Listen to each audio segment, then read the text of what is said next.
Now we are working on YouTube. Now we are working on social media. Welcome in to the Coach and Bro Show. Let's run it back, like Jay Uso says.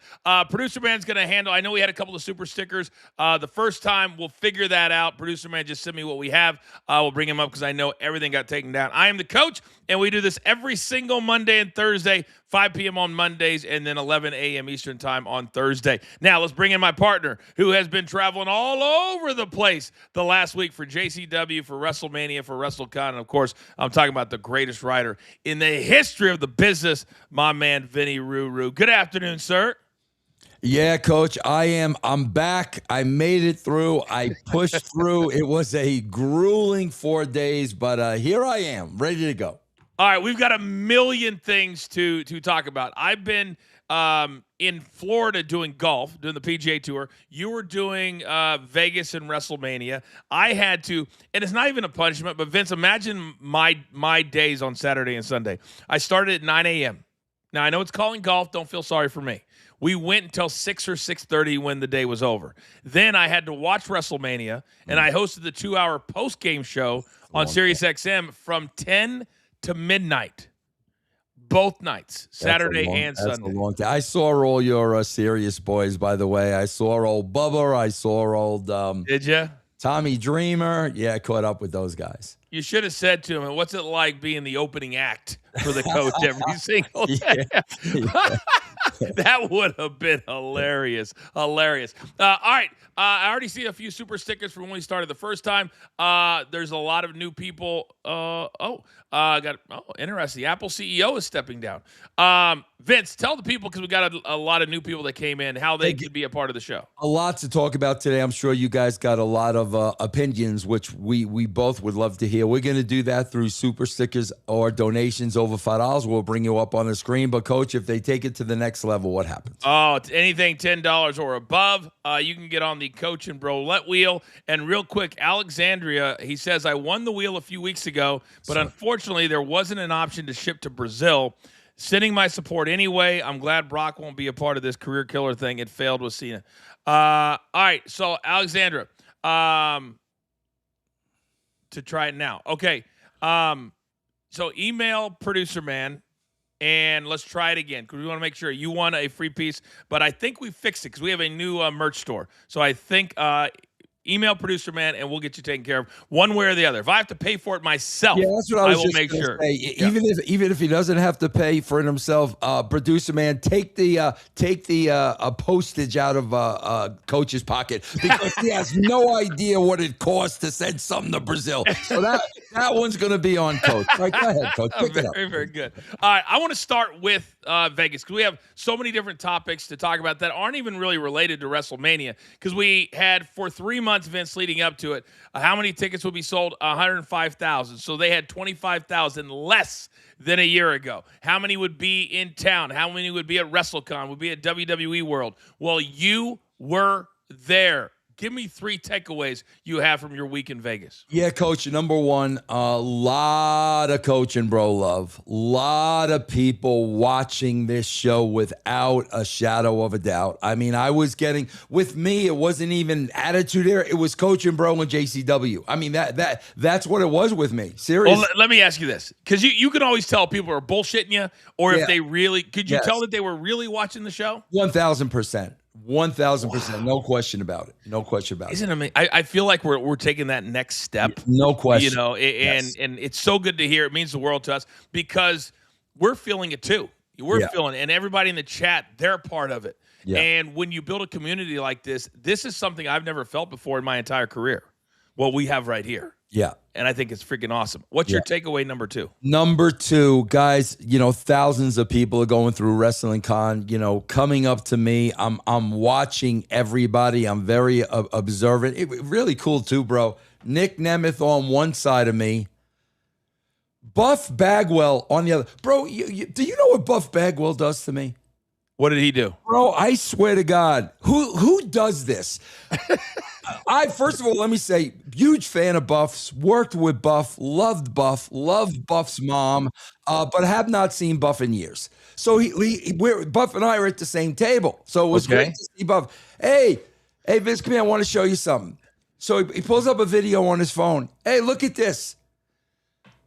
Bro, it's cutting off the leg and separating it from the body. I'm like, why in God's Whoa. His leg? His leg. I'm like, why? You have not seen me for 20 freaking years. Why in God's name would you show me this freaking video? Can you imagine? Was it like a saw or what was it? Don't ask. Oh, I want to know. No, I will tell you this though.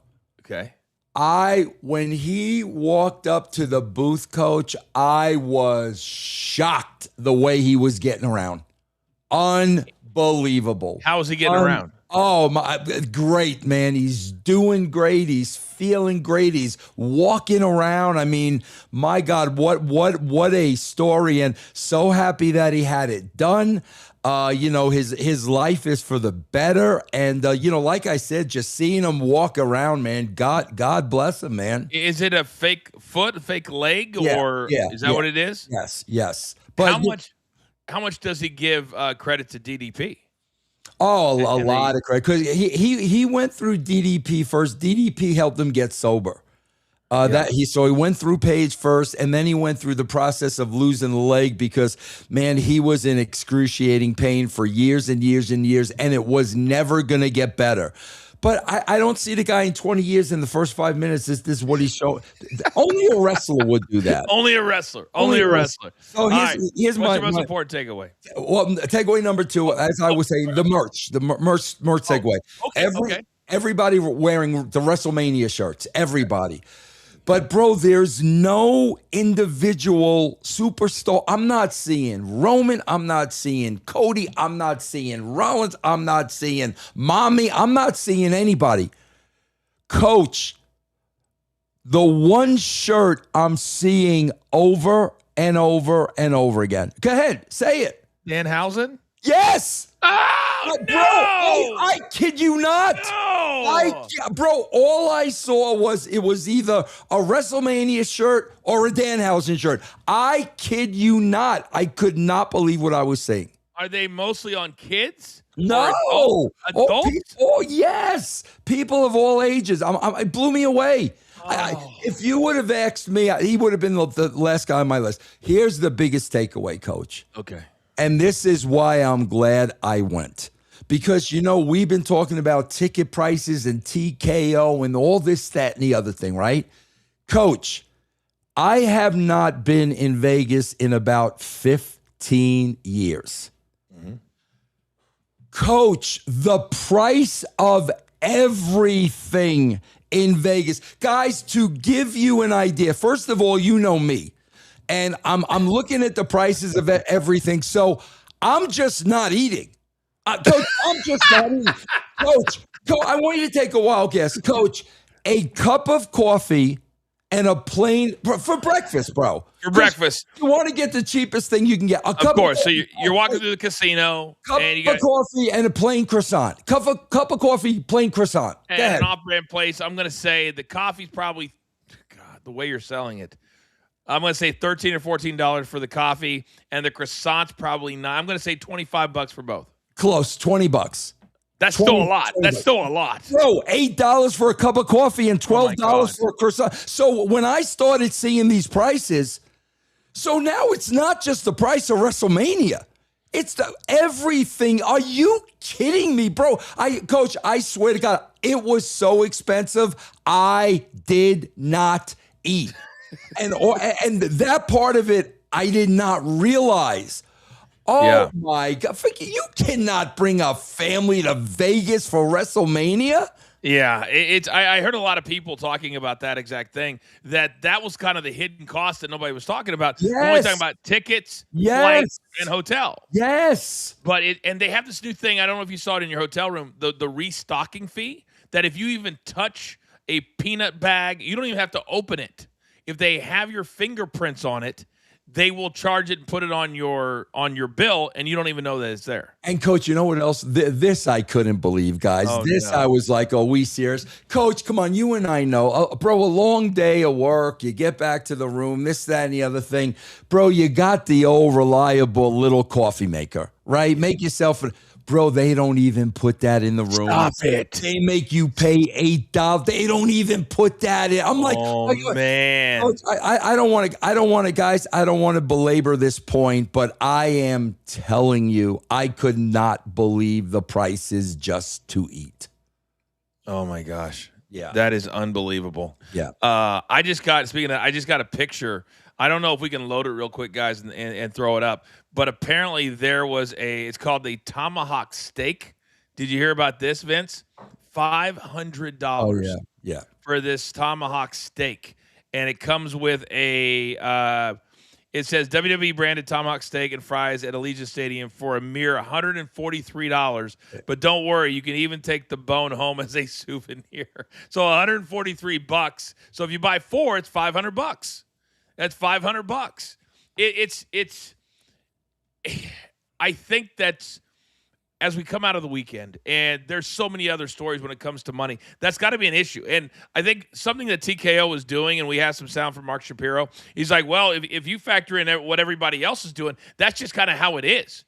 It doesn't have to be, Vince. And I think when WWE does that, fans are going to look at this year, and would you say that, because I wondered what the traffic would be like since they sold basically 20,000 less tickets. Did you still feel like it was still super busy? No way. And everybody I spoke to, because you got to understand, these wrestlers do these WrestleCons year after year. Yeah. Everybody I spoke to, the attendance was down. They all made less money. Everybody felt this across the board, Coach, without a shadow of a doubt.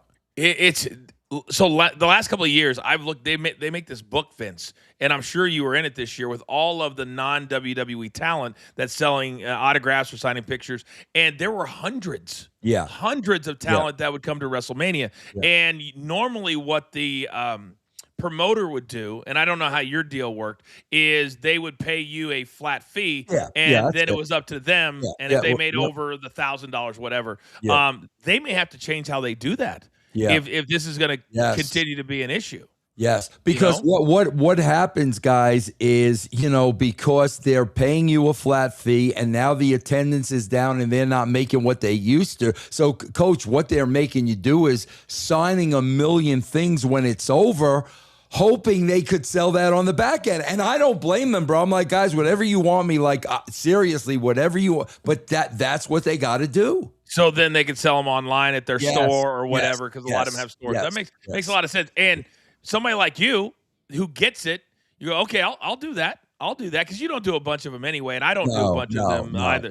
But I have a feeling that you and I are going to start getting asked to do them together, though.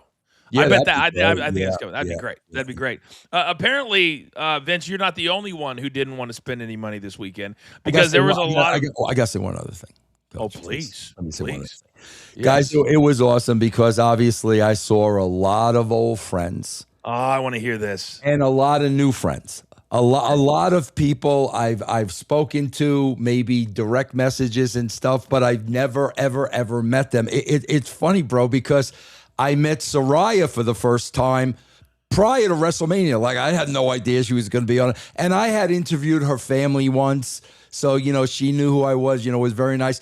Always been a big fan of Elias. Never met Elias before. So I got to meet a lot of people for the first time. But, bro, I got to tell you, Coach, I'm sorry. With all due respect. Miss Scarlett in person, Cross's wife. Yes. Oh, top shelf. I can't. Not human. Let me just. What a beautiful, and Coach, we were saying this all along on the show. What guy? And I'm not. God, this isn't 65 creepy old man Vince. Hot. Beautiful woman. Beautiful, and that's why. And Cross was there, and you look at these two, and it just boggles the mind. How they can't be in WWE? Yeah, first person I ran into, Road Dogg. First person, bro. I swear to God, I come out of the elevator in the morning, and I heard that voice, and I turned around, and it was good, Brian James. And here's another thing, Coach, because I know we got a lot to do. Oh no, this is the most important thing right here. This brother, Coach. Billy Gunn. This guy, you talk about freaks of nature. The shape that Billy Gunn is in, bro. Oh my God. It's nutty. I could not believe what I was seeing. And he's 63 or 64. Oh my God, Coach! I could. And here's the funny thing, Coach. A lot of those guys, like The Godfather, Ron Simmons, Chavo, bro. I was just blown away by how many of these guys were still in tremendous shape. Really? I kept saying, how in God's name are you guys staying? They're still in tremendous shape. Well, they're not traveling 200 days a year anymore, I think. Exactly. And, and they're healthy and not doing the painkillers. And they look great, man. And yeah, man, I got to see good old Mick Foley and, of course, Kevin Nash. I mean, I saw Ric Flair, told Ric Flair I loved him. It was great. I saw Rick at a pool party. And I don't know how many 79-year-olds are doing pool parties in Vegas, but he's there with the DJ, and it's just funny. I did have a little FOMO. I'll be honest. I'm watching all the videos. I know that you're there, and Sirius wanted me to go, and I had the golf, so I didn't get to go. But Road Dogg did the Busted Open party on Friday night, and it's kind of the first interview that he's done since he left or got fired, whatever you want to call it. We're gonna try to get him here on the show, because I think his story is a very, very important one. But the one thing he talked about Friday night was he felt like he was minimized a little bit. And he felt like that leading up to WrestleMania, that his voice just wasn't heard. And at the same time, Vince, an interview has just come out of Alabama that Mark Shapiro, who's the CFO, did a class or a lecture. And he said that TKO, Ari, Mark, they 1,000% have complete control over the creative leading up to WrestleMania. So it makes a lot of sense, doesn't it? That you have all of this nonsense over here when you have non-wrestling guys admitting that the Jelly Rolls, the Pat McAfees, the I Show Speeds, the Logan Pauls, that's their decision. Does that surprise you? That doesn't surprise me. And you mentioned to me, Coach, that they made the comparison to this is the way the WWE used to do it. Yeah, bro, this is the way the WWE used to do it with Muhammad Ali and Mike Tyson and people like that. Not ISO Speed, with all due respect. Because one other person I met for the first time, and I just want to throw this out because physical specimen, I was taken by surprise, and it blew me away as well. I believe Matt Riddle can kick Goldberg's ass. Seriously, bro, Matt Riddle, what a physical specimen to see in person. Wow. Like really, really, really impressive, man. Really impressive. All right, let me ask you 3 questions. Yeah. Of everybody you met or saw, who surprised you the most? In any way, shape, or form. Can I? I hate to go here. Go there. Here's the thing that was the toughest. Okay. When you see guys, especially going back when I did, when you see like a Flair, and when you see a Lawler, and at the age they're at now, they're fragile. You know what I'm saying? And you can't comprehend that. Like they're the same. They're the same in your mind. Yeah, exactly. And then you approach them and you realize just how old they really are and how come on, guys. Lawler and Flair, they're national treasures. But seeing them now, it kind of takes the wind out of you, a little bit when you really see, man, these guys are getting up there, man, and I know Lawler's had a lot of physical, problems. I mean, we've seen that over time, and that's just hard to really see, I was just talking about this the other day on some show about our sports heroes, and I know you're a huge baseball fan, and you never think about certain guys aging ever. Yes, and I think in wrestling more than anything else, right? Yeah. Because they can wrestle sort of till they're 50, 60 sometimes. It's not like the NFL where you're done at 40 or 35.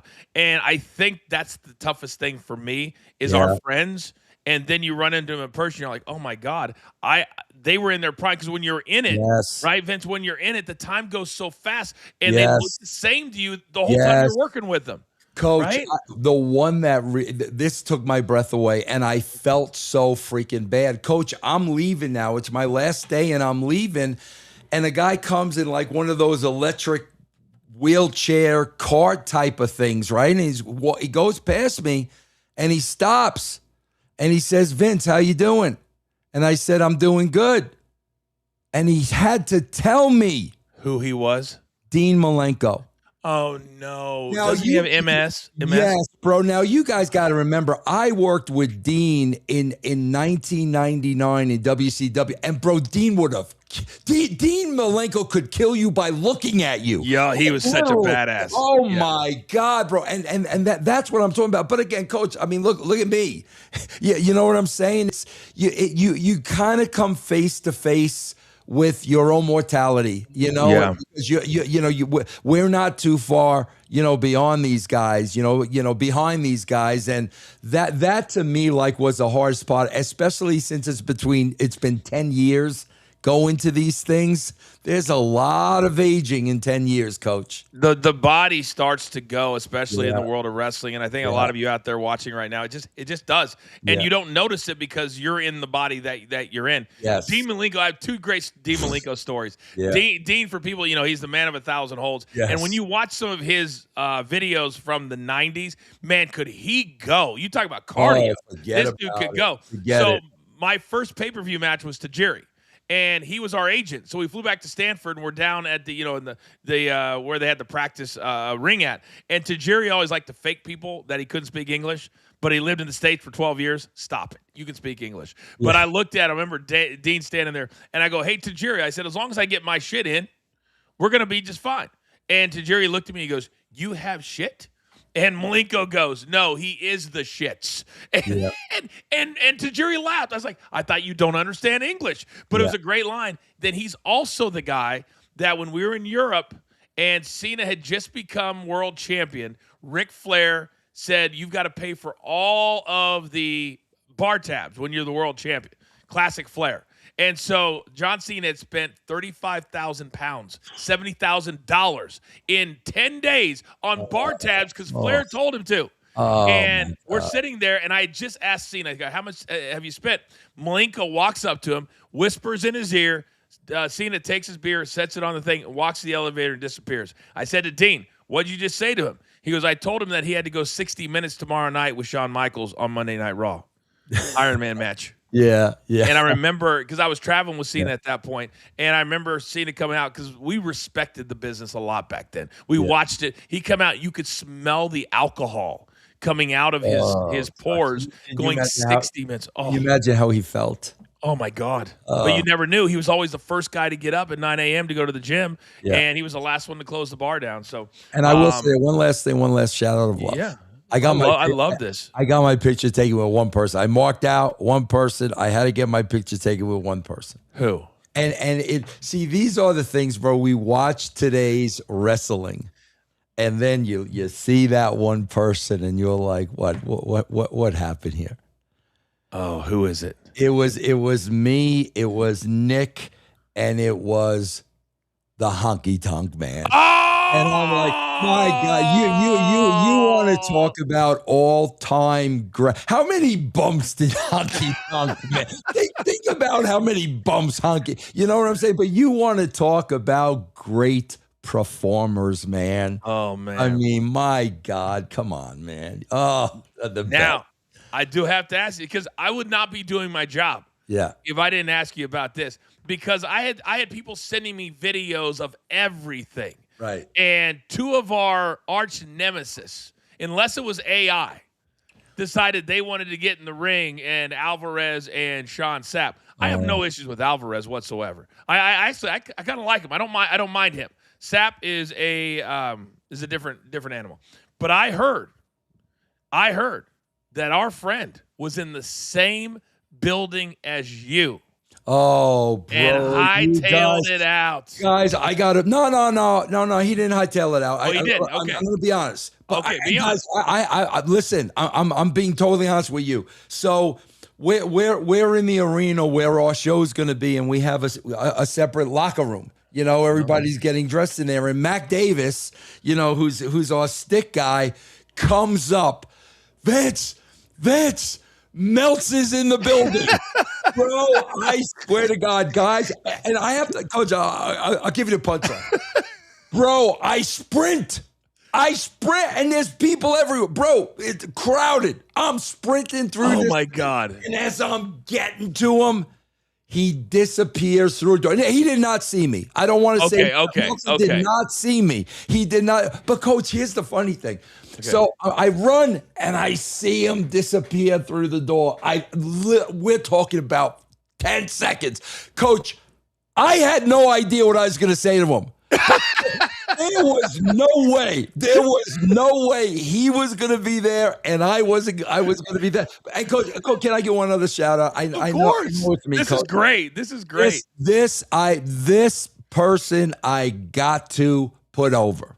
Okay. This, guys, I put over where put over is deserved. Okay? Jeff Lane and myself on castrating the marks. Bro, we give Will Washington a pretty hard time. Yes, you do. He's the right hand of Tony Khan, right? The right hand. Okay. Now, keep in mind, he came from the dirt sheets. He used to do a show with Sapp, and then he's Tony Khan's right-hand man, but he's still like a big fanboy. Yeah. So me and Jeff roast him.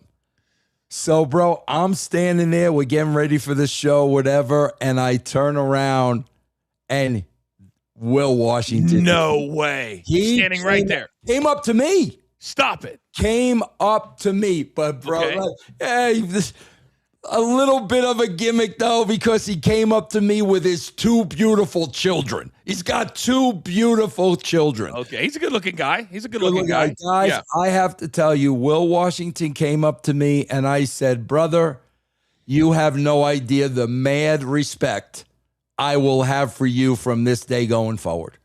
For you to approach me knowing, you know, we have some fun at your expense.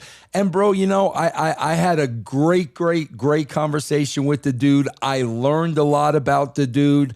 I understand things a lot better, but I just want to give him a shout out, bro, because those other guys, they see Vince Russo coming there. They're running the other way. He came right up to me, and, man, we must have talked for 30 minutes or so.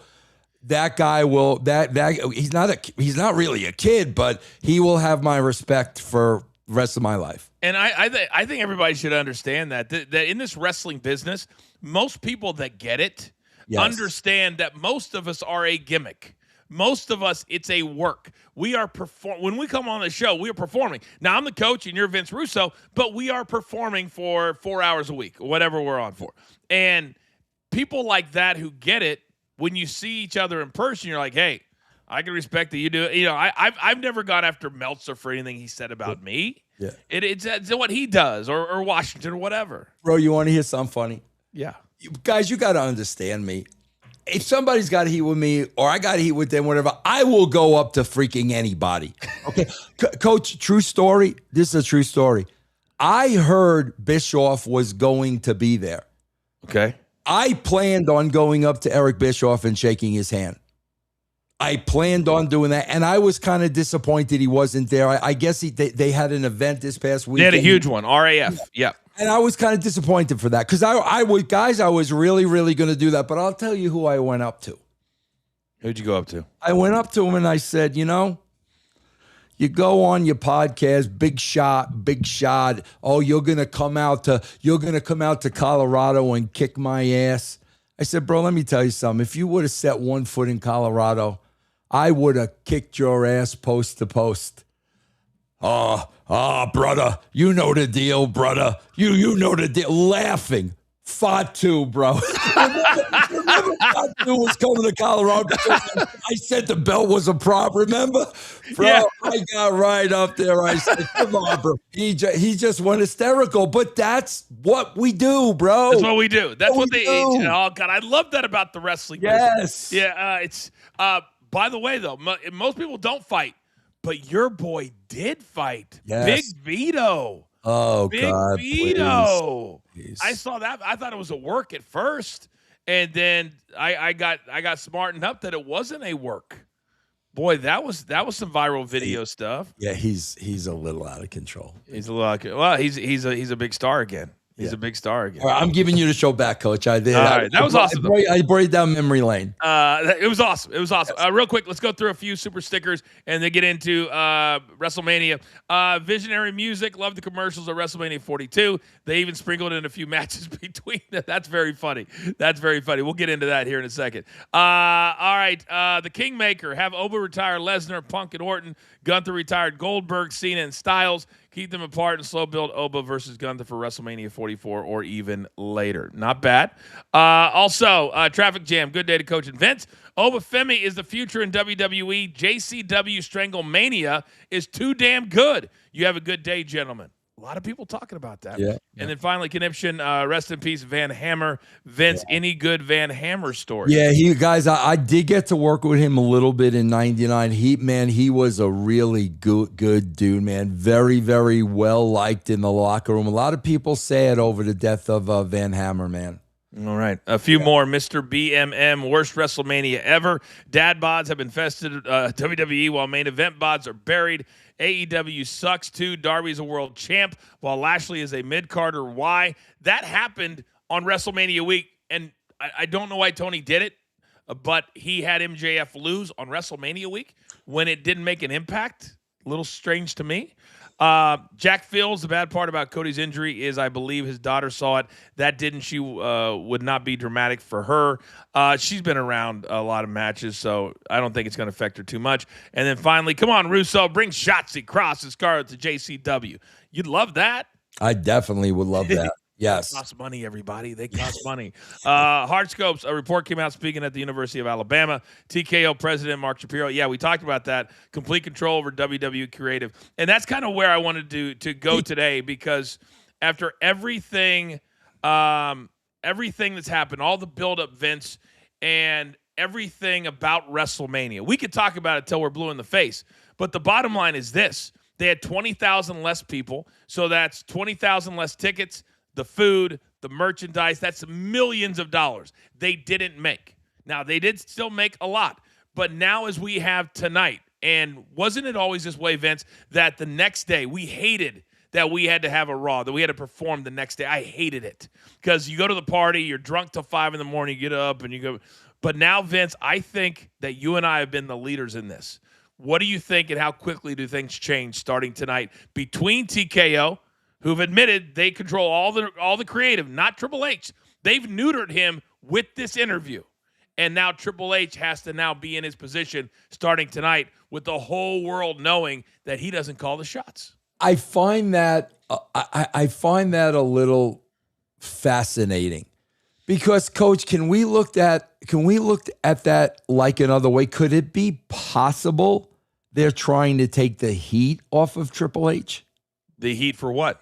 The heat for not selling out 2 nights of WrestleMania, the lackluster booking. He's really getting beat up in social media. I mean, could they possibly just be looking to take the heat off of him? I don't think so. Here's what I think is really happening. I think they want all the control.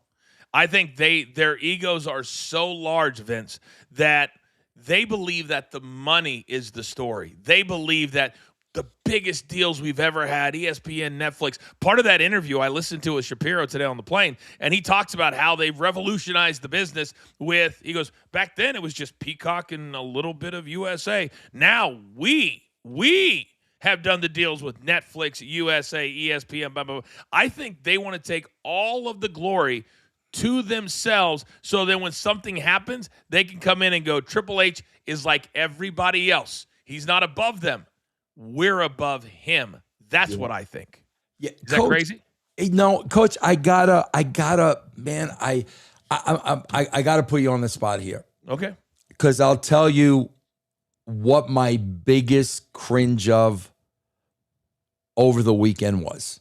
And you and I talked about this, Coach, and I'm almost positive you said this beforehand. Okay. Guys, you have to understand, I've watched ESPN my whole life. I watched ESPN when it first started with Chris Berman. That's how far I go back with ESPN. I've watched wrestling, all my life. So, Coach, I get home every night and I put on ESPN. And every night, especially after the show, whatever, they had the one who I happened to see was Becky Lynch. I saw Becky Lynch. So now we've got a situation where we're on ESPN. Becky Lynch is in wrestler mode, cutting wrestler promo, and they're trying to convince me wrestling is a real sport. I mean, I'm not, guys. I am not saying this as a knock to ESPN. I love ESPN. I'm sorry, guys. To me, this isn't a fit. This never was a fit. And this is exactly why we got ESPN guys with wrestlers and they're trying to sell this like it's real. And you're sitting there as a grown adult saying, do they really think they're going to convince me that, Coach, I know what you're saying. So here's the difference between now and 10 years ago when I started this, me and my team, is when we took SportsCenter on site, I was doing the interviews. That was the connection. That was the connection. Right. Now, and where I'll give ESPN credit is, and they've gotten a lot of internal criticism because they put more wrestlers on than NBA players and NHL players, and those playoffs are starting this week too. Right. And it was every single show was a wrestler. Yes. The problem is that a lot of the talent that works there, the anchors, the Stephen A. Smiths and the Greenies and those, they have no clue. Right. And so to them, when somebody walks in the door, they're always in character. Yeah. You see what I'm saying? They're always in character. So then you have, and you saw this local news guy with Paul Heyman a week and a half ago where he grabbed a chair and he snuck up from behind him on Channel 5 in New York because that's what local anchors who don't watch the products, that's what they do. So it became somewhat cringe a little bit because you had the talent that were told, okay, we're going to put Becky on. We're going to put the Usos on. And they even staged a physical fight with a podcast host with Jey Uso and a rapper. The problem is you either need to be all the way in or all the way out. But they tried to mix up Becky Lynch saying, well, I'm going to beat the shit out of AJ Lee. And, but when I started, I didn't know, and my name was this. You only go by one name. And it was always the gimmick name. And this whole two name stuff is confusing to people. So what you're saying is absolutely valid. They have to figure out a way to have just a couple of talent deal with the wrestling. So anytime they're on, okay, this makes a lot of sense. Because, Vince, we also saw the reporter that worked for ESPN who covered the first 6 months. Remember, he gave him a C+ and a C-. He got banned from the event, and he put out on social media he had no idea why. They wouldn't tell him. And he worked for ESPN. And then Ron Killings put something about, I told you, open your mouth, bitch, or whatever. And I'm like, did Ron Killings really get the lone reporter from ESPN? Like, he's the only guy, Vince, that does WWE content for ESPN.com. I don't even know how that's possible when they're your partner. I really, really don't. Coach, can I ask you a question? Because obviously you've made a career at ESPN. Yeah. You've been in a million production meetings. Sure. When the legit sportscasters are going out there with a Becky Lynch and we're prepping them. Okay, we're having what do you think is the direction they're given? I would just love to know. Like, I know what it is. I know what it is because because right now it's like the big new shiny toy.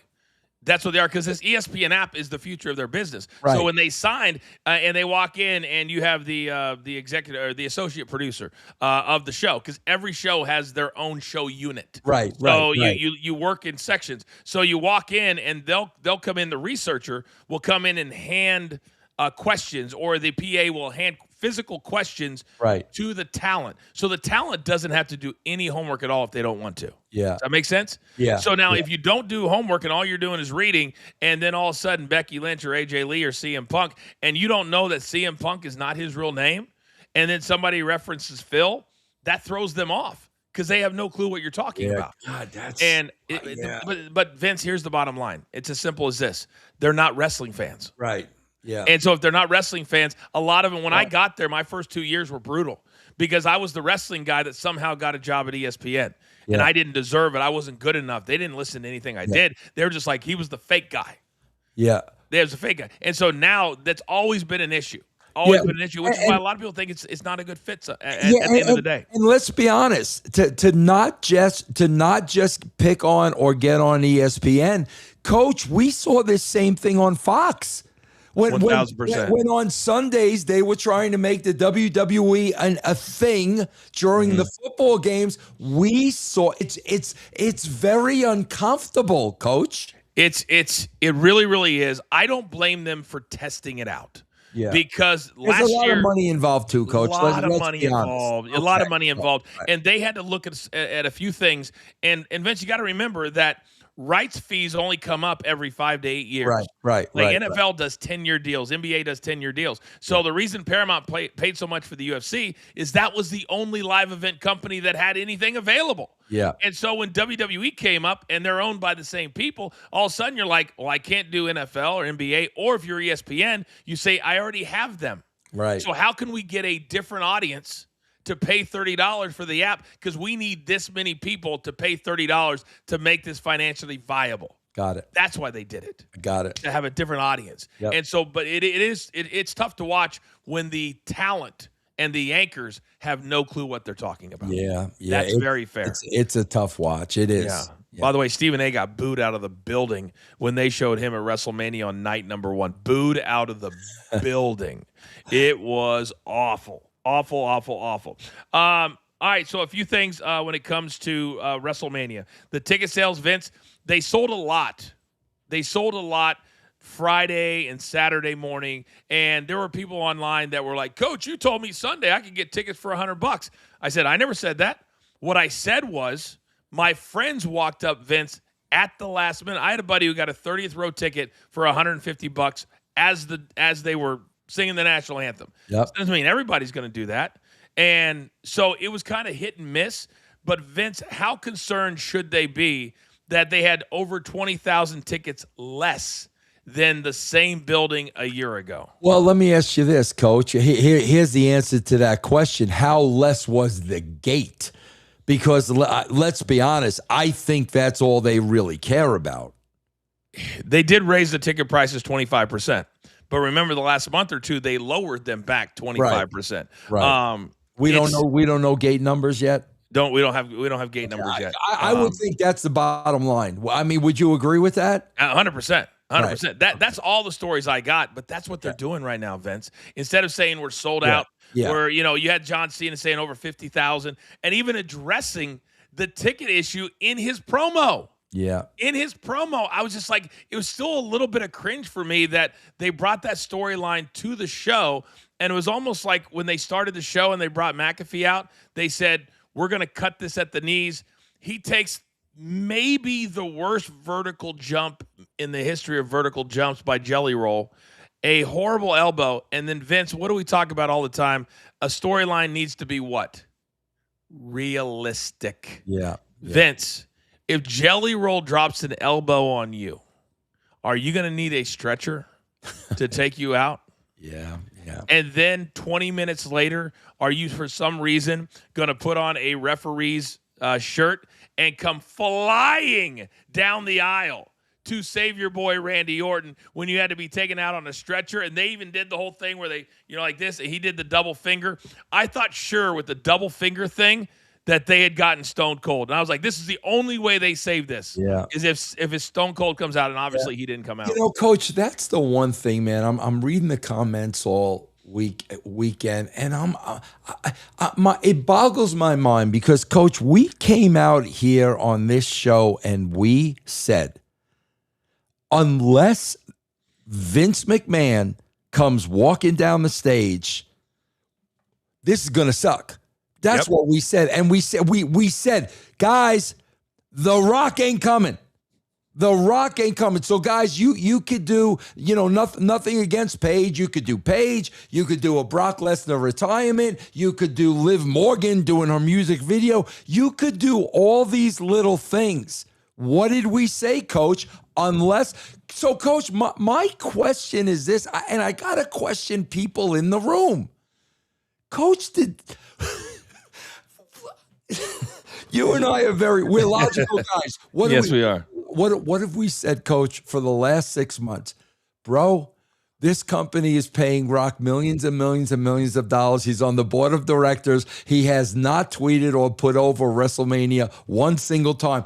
Coach, did these people really believe, honestly and truly believe, The Rock was making and when he didn't, it was trash. But God, I'm asking a serious question. Well, here was the problem. He was in Vegas Monday, Tuesday, and Wednesday. He was in Vegas. And this should be a glaring red light to all of you watching right now. Yes. He's in the city when everybody else was in the city. Not only, Vince, did he not tweet, did he not meet up with friends, he then went home, tweeted, "Hey, guys, thank you for the love, Vegas. I have a birthday party for my 4-year-old and so then he tweeted like a 4-year-old birthday cake, which God bless him. He's a great dad. But it was almost like, I'm going to stick it to them because the biggest event of the year, and I can't be bothered to even stay in town for an extra day. But with that being said, do you really think WWE fans honestly thought he was making an appearance? I do. Wow, man. I do. And Vince, WrestleMania to me, and you may differ, was always about what surprises can we expect? And not necessarily big surprises. Game-changing surprise. It's supposed to be, WrestleMania was always the end of every storyline. Yeah. Everything culminated. You ended on Sunday night. Then Monday you have the biggest storyline talent walks out first through the curtain, which tonight should be Roman Reigns. But Vince, there was nothing of that. So I think part of the crowd was dead on Saturday. I mean, dead on Saturday. And other than I Show Speed, who did, by the way, the same move that CM Punk did off the top thing on Sunday, he was the highlight of the show on Saturday, Vince, and he was in the first match that lasted about 7 minutes. Wow. Those matches, so wrestling, there was almost as much commercial time as there was wrestling time. Think about that for a second. On Saturday, you had matches that were like Liv's match on Saturday was 8 minutes, and it was a title match, and then she had that 3-minute music video dance thing. Yeah. So all these, so you had all. So I think the crowd was like saving their big pop for something big. Vince, it never came. Yeah, and I'm trying to figure out when did that change. Man, think about that, guys. Think about what Coach is saying. So they're waiting. Think about it, guys. You know what it's like? It's like I'm going to see Leonard Skinner, and I'm waiting and waiting and waiting for Freebird, and then they don't sing Freebird. I think, Coach, exactly what you just said. When you're waiting for it, and it never comes, that show's gonna get blasted. And we said that. We said, unless Vince McMahon comes strolling down that lane, bro. And this was the other thing that they showed me, that everything you taught us a year ago. You said when you get the money up front, everything you don't spend is money you get to keep. Yes. Right? Yes. So they did have some nice entrances. They did spend some money. But Vince, did you notice not as much pyro as they normally have at WrestleMania? And they were charging people to sign your name, and you could have your name on like the apron.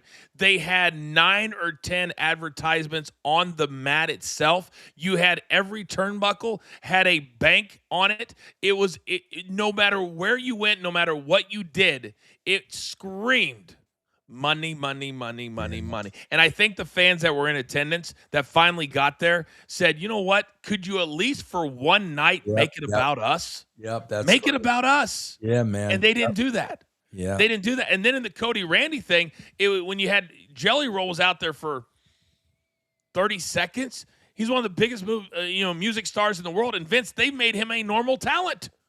They've made Jelly Roll a normal talent. So he didn't even get a pop. Yeah. Because it was like, what are we doing? And that was the biggest reaction I got on my Sirius show Saturday night, and also as I was watching it on social media, is nobody could figure out the logic in the storyline. And do you know who the agent was that did the last match on Saturday? Who? Was it Michael Hayes? Bingo, bango, bongo. Yeah. He's had a rough 6 months. A rough 6 months. He's had a rough 6 months, and guess what, Coach? He's still there. Somehow, he's still there. He's still there.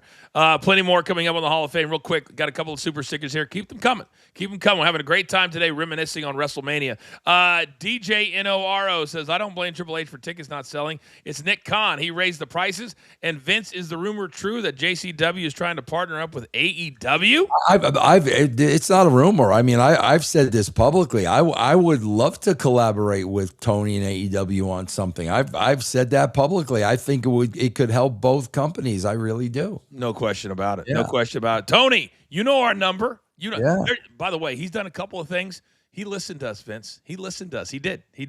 Hitesh, Oba is huge right now. How do you keep Oba with this momentum for 4 to 5 years plus when he's so dominant? Can WWE do it? Drew had a similar moment 6 years ago. That's a big question, Vince. What would you do with Oba?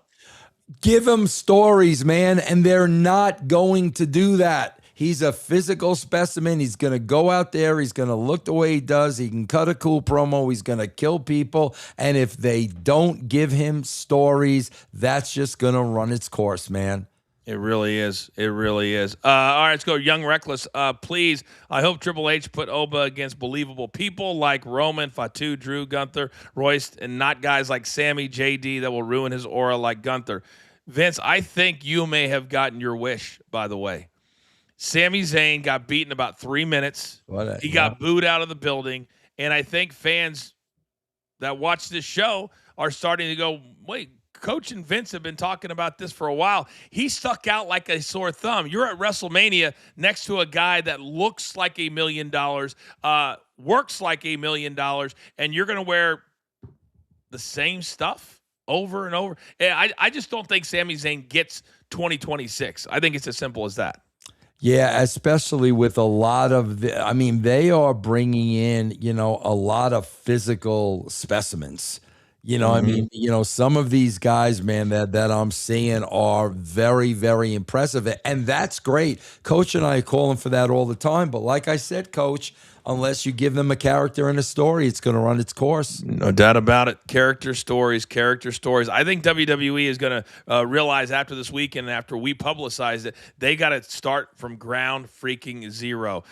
We've got a new name on the Brolette wheel, Dan Lutz. I honestly don't think WWE and ESPN will be partners by next year, but not sure how long the partnership is. I can tell you that. I wish they can bring back the old WWE network. Love you guys. Thank you, Dan. It's 5 years. It's $360 million a year, and there's an out in everything. Netflix, I think, is 4 years.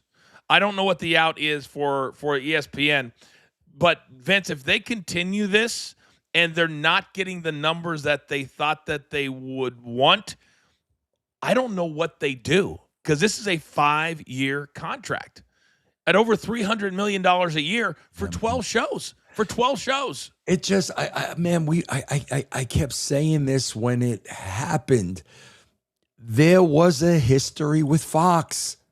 How did they not see that? I mean, Fox, had expectations. They thought it was going to deliver this, and they found out that it didn't. There was already a track record. That's the part of it. I'm like, guys, are you surprised? Well, so let's look at it from the opposite way, Vince, which we have not done yet. Let's look at it from the opposite way. So you're building this app for 5 years. Right. And it's your future. Right. People are cutting the cord. You go from 110 to 100 to 90 to like 80 million. It's the most expensive channel on your cable. Go look it up. Over $7 a month you pay for ESPN. They've lost 30 million subscribers the last 5 to 10 years. So this app has to work. So Vince, if you have baseball, football, hockey that you already have, what incentive would people have to pay the $30 for the app? Yeah. That's what I ask you. Yeah. Well, there's very little incentive. Yeah. So they had to go out and get new content. Yeah. So I don't blame them for doing it. I just don't know that they've ever sat down and had a real game plan on how to do it. They just said, let's take all these stars and throw them on all the shows. Well, Coach, the way you explain that, I don't blame them for doing it either. And it does make perfect sense. But a 5-year deal? Don't you want to see if it maybe 1 year with a 1-year option? I mean, don't you want to see if this works first? I'm so glad you mentioned that. This is where the power of Nick Khan comes in, because I got to give him credit on this. He is probably the greatest negotiator in the history of entertainment from a talent standpoint. Except for he did my second deal at ESPN. I lost 60 grand, so it didn't do so great for me. But he's great at knowing people's weak spots. And he always, everybody he represented at ESPN, except for me, got huge raises, got all kinds of money because he knew everything about everything. So I think his longstanding relationship with ESPN, going back to being an agent, helped him here. And he convinced them, saying, listen, here's what we've done. Here's who we are. We're a cash cow. We've done this, WWE Network. But wait a second. The WWE Network was only $10 a month. Imagine how many more people they would have if it was $10 a month. Yeah. And I think he convinced them of this is what we can do. And that's why he says, if we're going to do it, we've got 5 other networks willing to give us 7 years. Hell, Netflix just gave us 10 years. Yeah. I think that's what happened. Yeah. I really do. Yeah. I hate being an expert, Vince. I hate that this is the show where everybody comes for expertise. Yeah. No, I mean, I learn, listening from you. And again, this is your background and you work there and you know how things work. That's why I sit here and I listen to you.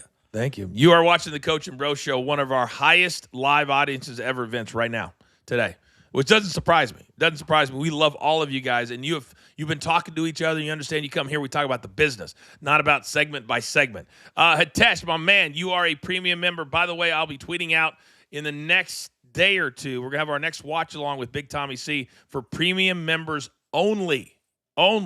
And if you become a premium member, and I know somebody just did, you can watch our first one with me and Vince that we did WrestleMania 18. It was awesome. John, welcome to our premium membership. Thank you very, very, very much. And you can go back and watch all of them. We'll be doing at least one a month, maybe sometimes two. I don't get the Rock situation. Those texts showed Ari Emanuel does not care about Triple H. If Rock wanted WWE, he would take it. He's focused on Oscar. How do I explain this, Vince? You can't just walk in and throw Triple H out. You can't just walk. It'd be a whole mess. So they have to be strategic, and they have to show that it's not working with him in charge. Am I right? Oh yeah, no, yeah. This ain't an overnight process, and I would be shocked though if there is not a plan in place. I would be shocked because they're reading the same things we're reading over the weekend. I think he's also reading it. Because, Vince, he did about 3 or 4 interviews that the week of WrestleMania, 2 or 3 days before WrestleMania, it didn't make any sense for him to do, but also the questions he was asked by his own people. Yeah. Joe Tessitore sat there and he was like, yeah, man, this is a hard job. Remember that one? We didn't even cover that, Coach. I did a whole show on this on Russo's brand when he's sitting there saying there are no backups. Yes, that's where I was going.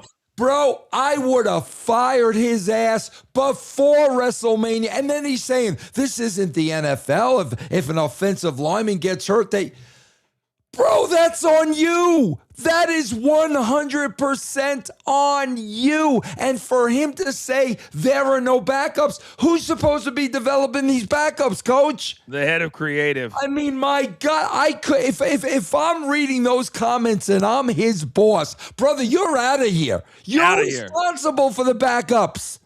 I could not believe that he said that, Coach. And a little bit of irony. Guess who's out right now for WWE, and we don't know for how long? Cody Rhodes. Yep. The guy you don't have a backup for.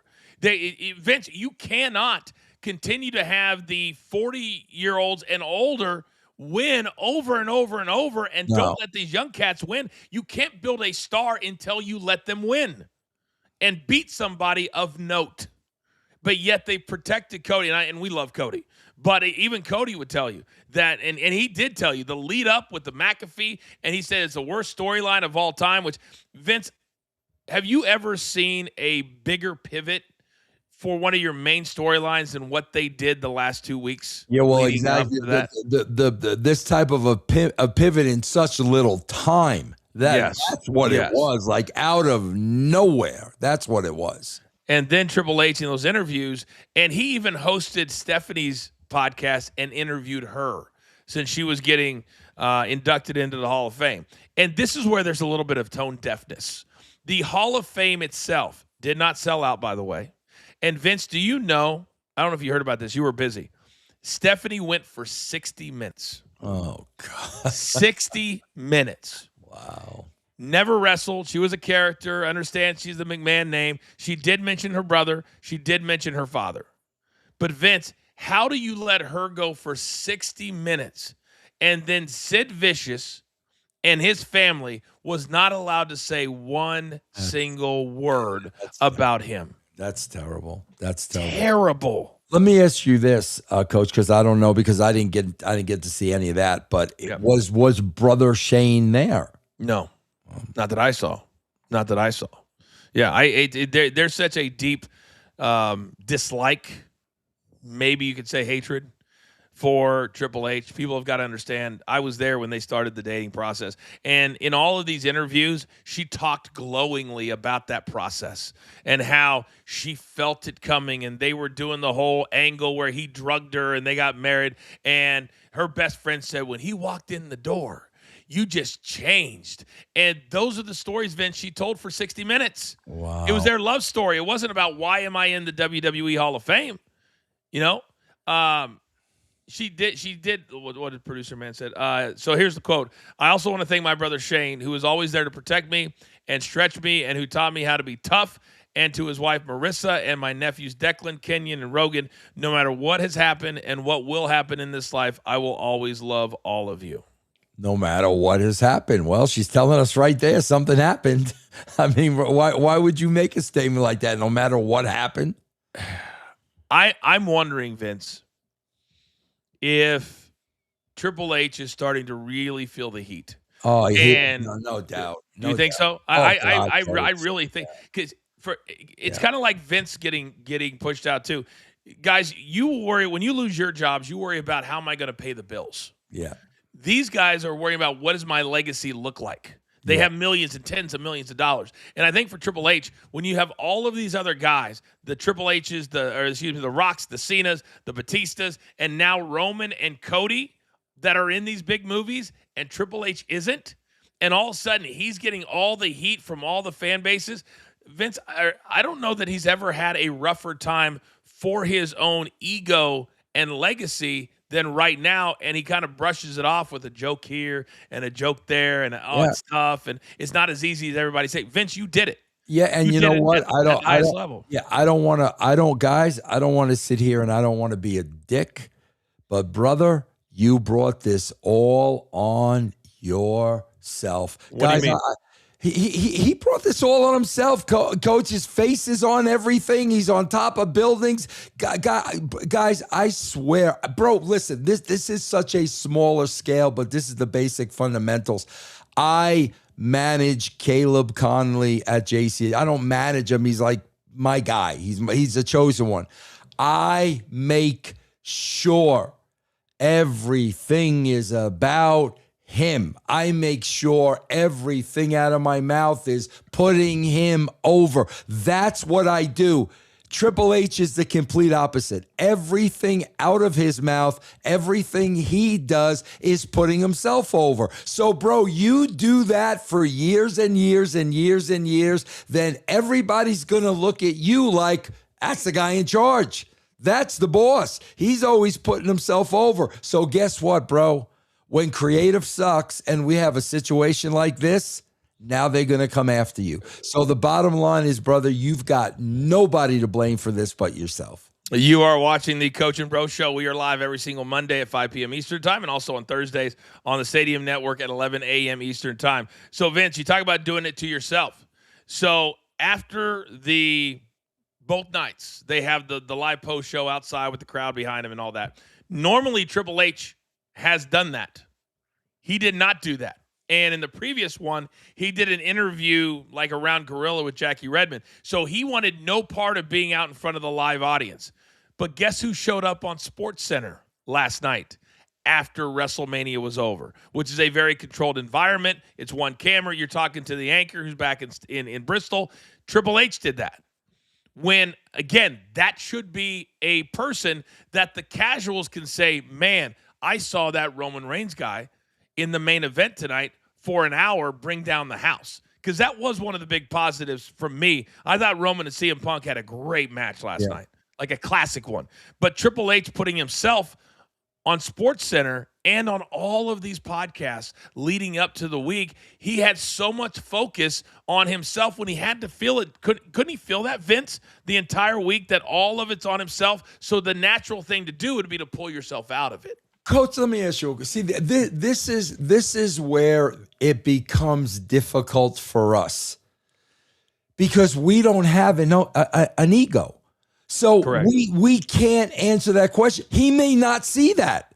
He may not see that. Right. If you've got an ego and you're constantly putting yourself out there, you're never thinking it's too much, Coach. I mean, you're not. So it's really hard to answer that question. But, Coach, remember, it was just a couple of years ago when it was the remember, they were booing him and they were chanting other. Him knowing this was not a good event, he's not going to put himself in that environment again. Yeah, I don't blame him. Night 2 was a lot better than night 1, but there was just so much he didn't want to be a part of. All right, got a lot more super stickers. Luke Davies, the Coach and Bro, best in the business. Thank you. We're starting to feel that too. We really, really are. Sam Murray, who in WWE management says, I want the wrestler to have pyro? I don't know who decides that, Vince. I would say it's like a creative decision on what makes sense and really how big of a star they are, to be honest, because it costs a lot of money. Yeah. Would you say that? I bet you, like when I was there, I bet you that decision would have came from Kevin Dunn and to be approved by Vince McMahon. I mean, I'd say the EP. Yeah, the EP. They did a lot of, I thought, kind of cool entrances. Vince, they had a band, though, play for Becky. It was the worst lip syncing I've ever seen in the history of my being in entertainment. Yeah. The music and his lips had to be 2 seconds off, at least. It was brutal. It was brutal. Sing live or don't sing at all. Carl Gray, you got a spot on the wheel on Thursday. Shout out to Trick, fellow Hamptonian, Hampton University. Yeah. Vince, it's a kind of a black university. Carl's my boy. Carl did a show with. Carl used to do a show with me and Stevie Ray. Okay, so you understand the blackness we're talking about here. All right, the HBCU is a historically black college, Vince. P.S. Shout out to Vince Russo, Redemption Arc. You deserve it, bro. That's what I keep saying, Vince. In the next 5 years, we are going to create an environment where you are going to be on top of the wrestling business again. It's going to happen. It's going to happen. And I'm going to be like your right hand. I'll be like, Vince, I told you. I told you. Remember April 2026? I told you. Starts today. Thank you, Carl, by the way. We need more diversity here at the show. Vince always tells me that he's got a little bit of you always say you got a little bit of black in you. Don't you, Vince? Oh, yeah. You got a little bit of black in you. Stevie Ray, man. He put a lot of black in me. Yeah. Oh, yeah, man. Me and Steve. Yes. 6 rings, a nice little $14 super sticker. Thank you. Great main event. But Triple H did say, I have no one but Orton, Cody, Punk, and Roman. Why didn't he say Seth, Drew, or Gunther, though? Interesting. And Vince, I did this last night on my Sirius show. I said, can we get to 8 guys? Because I am going to pound this drum until they go back, which may be never. But can you imagine if this would have been one night instead of 2 nights? Yeah. We had 13 matches, and probably 5 of them were Raw or SmackDown matches. Yeah, yeah, and again, I just want like two things, man. Guys, I'm sorry, but just the more like the more that comes out of Triple H's mouth, like guys, I know I'm not the sharpest knife in the drawer, but Triple H, some of the things that he says, because Coach, when he's talking about no backups, he's doing two things. Here's what he's doing. Number one is he's burying himself. Bro, you're responsible for the backups. I use, remember when Bledsoe was the quarterback for the New England Patriots? Sure, And he got hurt, and who stepped up? Tom Brady. They developed them. They developed Brady, so he was ready for the spot. So, bro, that's your show. But then Coach, I think here's the most dangerous thing. Brother, everybody on your roster is listening to that. So you're telling everybody on your roster, these are my main guys. The rest of you guys suck. It's exactly what they hear. Brother, are you brain dead to be? I mean, Coach, even I know better than that. Bro, everything I say, everything that comes out of my mouth, I assume the talent is listening. It's going to get back to the talent. I assume that. How can this guy be this far back, long into the business and not realize you just buried everybody in the company? I compare it to being a manager in baseball, a head coach in football or basketball, or a GM. Part of your job is to not only build the best roster that you can so you have a chance to win it all, in this case have the best WrestleMania you can have, but also to have you can charge the most because you have the most stars. Because if you have a bunch of stars, Vince, the fans aren't going to complain about paying this kind of money, right? But you also have to have players, your talent, be willing to follow you to the moon. Yep. Some of the great managers in baseball, you can list them off, and you have guys going, man, I was happy to hit ninth because I knew he had faith in me. Yep. Yeah. The 9-hole hitters at WWE can't say that about Triple H. Yeah. Here's another quote he had with the Tessitore interview. Quote, you hear fans talking. I didn't like that. Yeah, I know. Believe me, I'm the first guy going, that didn't work. That wasn't good. We screwed up there. When has he ever said that in the last 6 months to a year or admitted it in any way, shape, or form before the last 2 weeks? And on top of that, thank you, Coach. You keep reminding me because that was like a week ago. He said something to the effect of, you never know how the crowd is going to react. Oh, so what you're saying, Triple H, is you don't know your own audience? Bro, these things are absurd. He said that. How could you not know your own audience, bro? Then what kind of a product are you creating? If you don't know who you're selling it to, what are you creating? If you have the likes of Road Dogg leaving, if you have the likes of Ari and Shapiro and these guys who don't know the business, if you have the likes of Nick Khan, who did one interview that I saw, and last year he did about 10. He did one. And basically the quote that you got out of that one was, we don't listen to social media at all because they are a minor percentage of the true audience. I would say in some sports it's like that. I wouldn't say in wrestling it's like that. And I think that he is now, even Nick Khan has distanced himself. And if you see the interview, if you see the text messages from the court thing, he doesn't even answer Triple H when he's like, hey, are you up? Hey, you got 5 minutes? It's 11 o'clock at night. I know it, like almost like a kid is begging their dad to talk to him. And now you're seeing a complete separation between the two guys that were supposed to be lockstep. And then Triple H calls him an outsider, and Nick's been with the company for 10 years. Yeah. Yeah. Like all these things are happening in the last 2 weeks. Yeah. Young Reckless says, why can't Triple H give superstars exclusive matches to make them unique and worth watching? Wyatt 6 with Buried Alive, Team versus Team, Alistair with Casket, etc.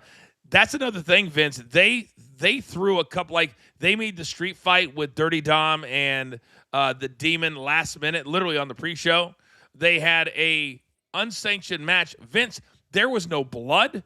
It lasted about 7 minutes. It was on the first hour, which was free on ESPN. How do you have an unsanctioned match between Drew and Jacob Fatu and there's no blood?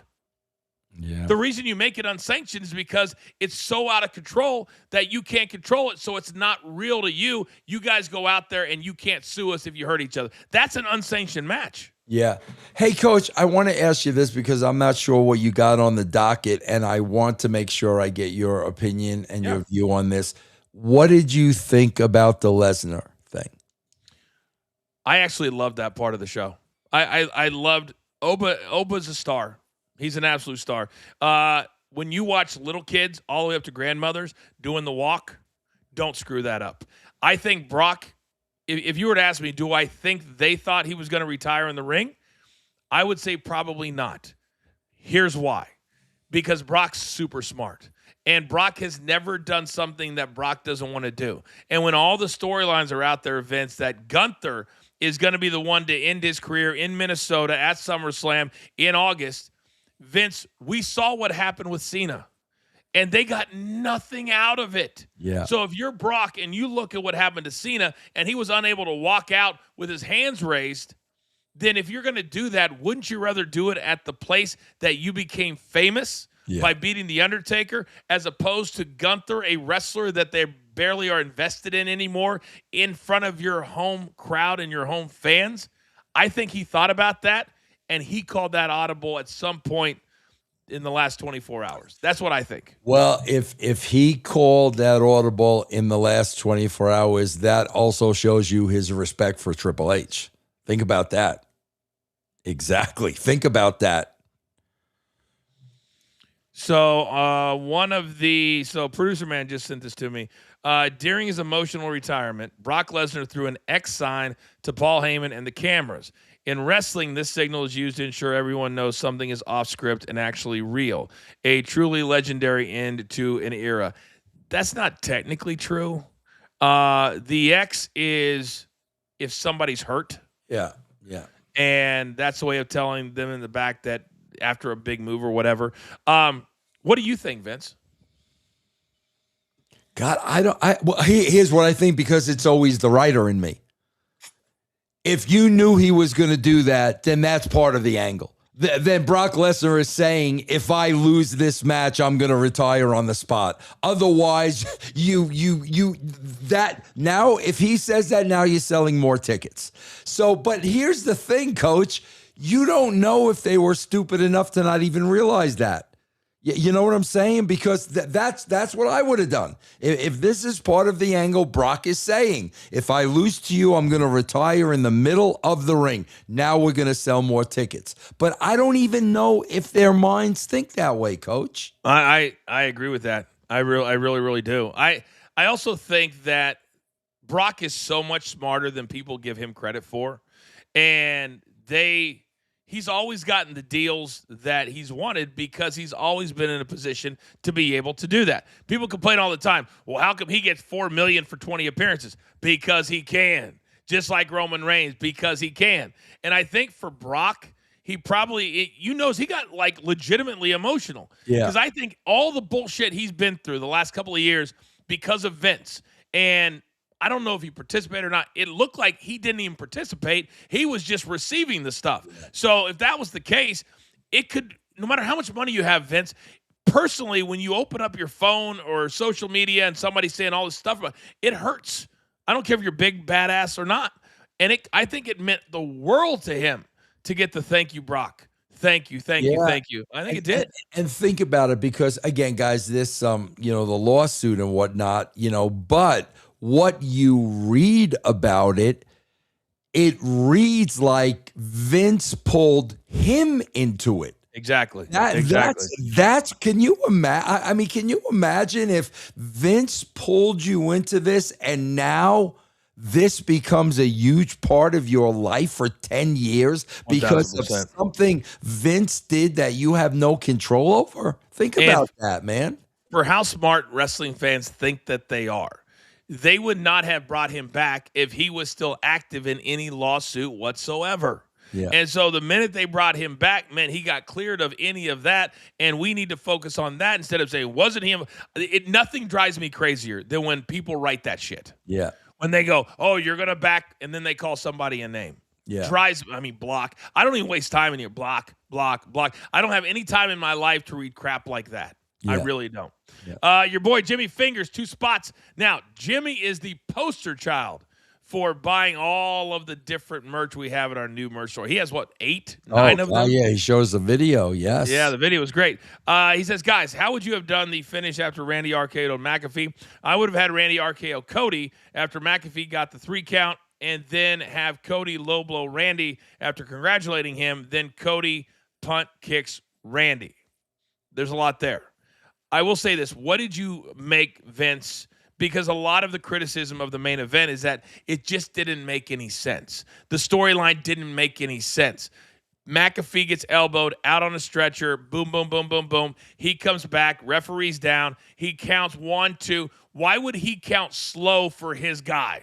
It was like 1, 2. It was his guy. Yeah. It should have been fast. Yeah. And then he RKO's McAfee for what reason?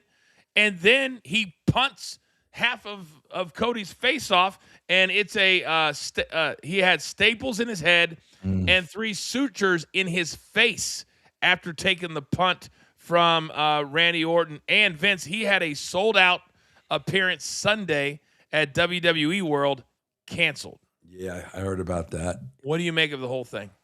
Oh my God, Coach, something's. Here's what I think of the whole thing. Something's got to give.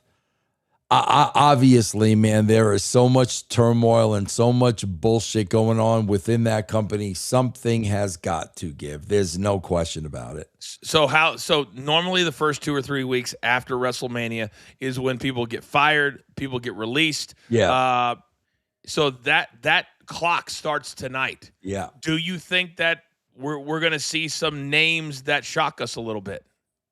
Again, man, I would love to know what that gate was because if they had expectations of X amount of dollars and they only got this much, I think you're going to see more than usual because they're going to have to make up that money someplace, Coach. I saw, and for anybody that doesn't understand what Vince is talking about, you say, well, they made $60 million. When you have $7 billion in debt, you have markers that you have to hit to pay back loans and things of that nature. So yeah, it sounds a lot to you at home. If they're down $30 million on what they expected, that's $30 million they got to find somewhere else to pay down that debt. Exactly. That's the situation they're in right now. I had somebody I respect a lot in the business who knows a lot texted me yesterday, Vince, and they said to me the first moment, first month, first week that they lose money in any way, shape, or form, that will be the moment that Triple H gets booted out. Yeah, that makes sense to me. Makes complete sense to me. Yeah. Trader Chris, it was interesting that Cena got boozed for mentioning ESPN on Sunday, plus the FTKO chants during the post. It was all there. It was all there. I think a lot of the ESPN stuff, they had some issues with the streaming, and they were frozen a little bit. I think fans blamed ESPN for the commercials. Vince, there was 2 hours and 21 minutes of commercial time.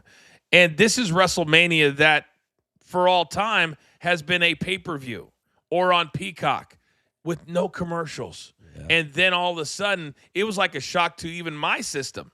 And I understand how business works. But, Vince, you know what took the hit for that? There was 2 packages total. Each main event had their own package. No other wrestler, no other match had a package. That's always been a staple, has it not? Big part of WrestleMania. And on top of that, you've got to add in the length of the entrances. Oh, my God. 70 yards, by the way. And then in the ladder match, you could tell they were behind because 3 of them didn't get an entrance, 3 did. And man, it was something. DJ says Triple H sucks at booking. Taker and HBK should take over. Taker in charge of creative and AAA. HBK in charge of NXT. They both are doing better than the main roster. It's hard to argue that sometimes. It really is. The Out of Pocket says, speaking of Trick, when it comes to charisma and it factor, what is Trick's potential in your guys' opinion? Same question for Jacob Fatu as well. Sky's the limit in my mind for both guys. Again, man, sky is the limit. But if they don't do anything with them, the act gets old. That's the issue, bro. That's why I tell everybody, when you've got a star like Austin, when you got a star like The Rock, you've got to feed them. You've got to put meat on that bone for them. Otherwise, Rock's going out there and cutting the same promo every week, and that's going to run its course. Think about what Vince just said to you guys. And let's use Stone Cold, for example. Stone Cold started as a journeyman, trying to find his way, trying to find what works. And then one time he goes, Austin 360, boom, there you go. Yep. And he became a badass. Then here comes the beer. And then here comes, oh, wait, Kurt Angle. And all of a sudden you got funny stuff going on. But every year they would add layers to his game. And then he became, in my mind, one of the best hosts in reality television as well. But my point is, Vince, every single year, or every single 18 months, they were figuring out another way for Stone Cold to have range, I guess is the word. And bro, I'm going to tell you this right now, because I'm seeing it, guys. I'm seeing it.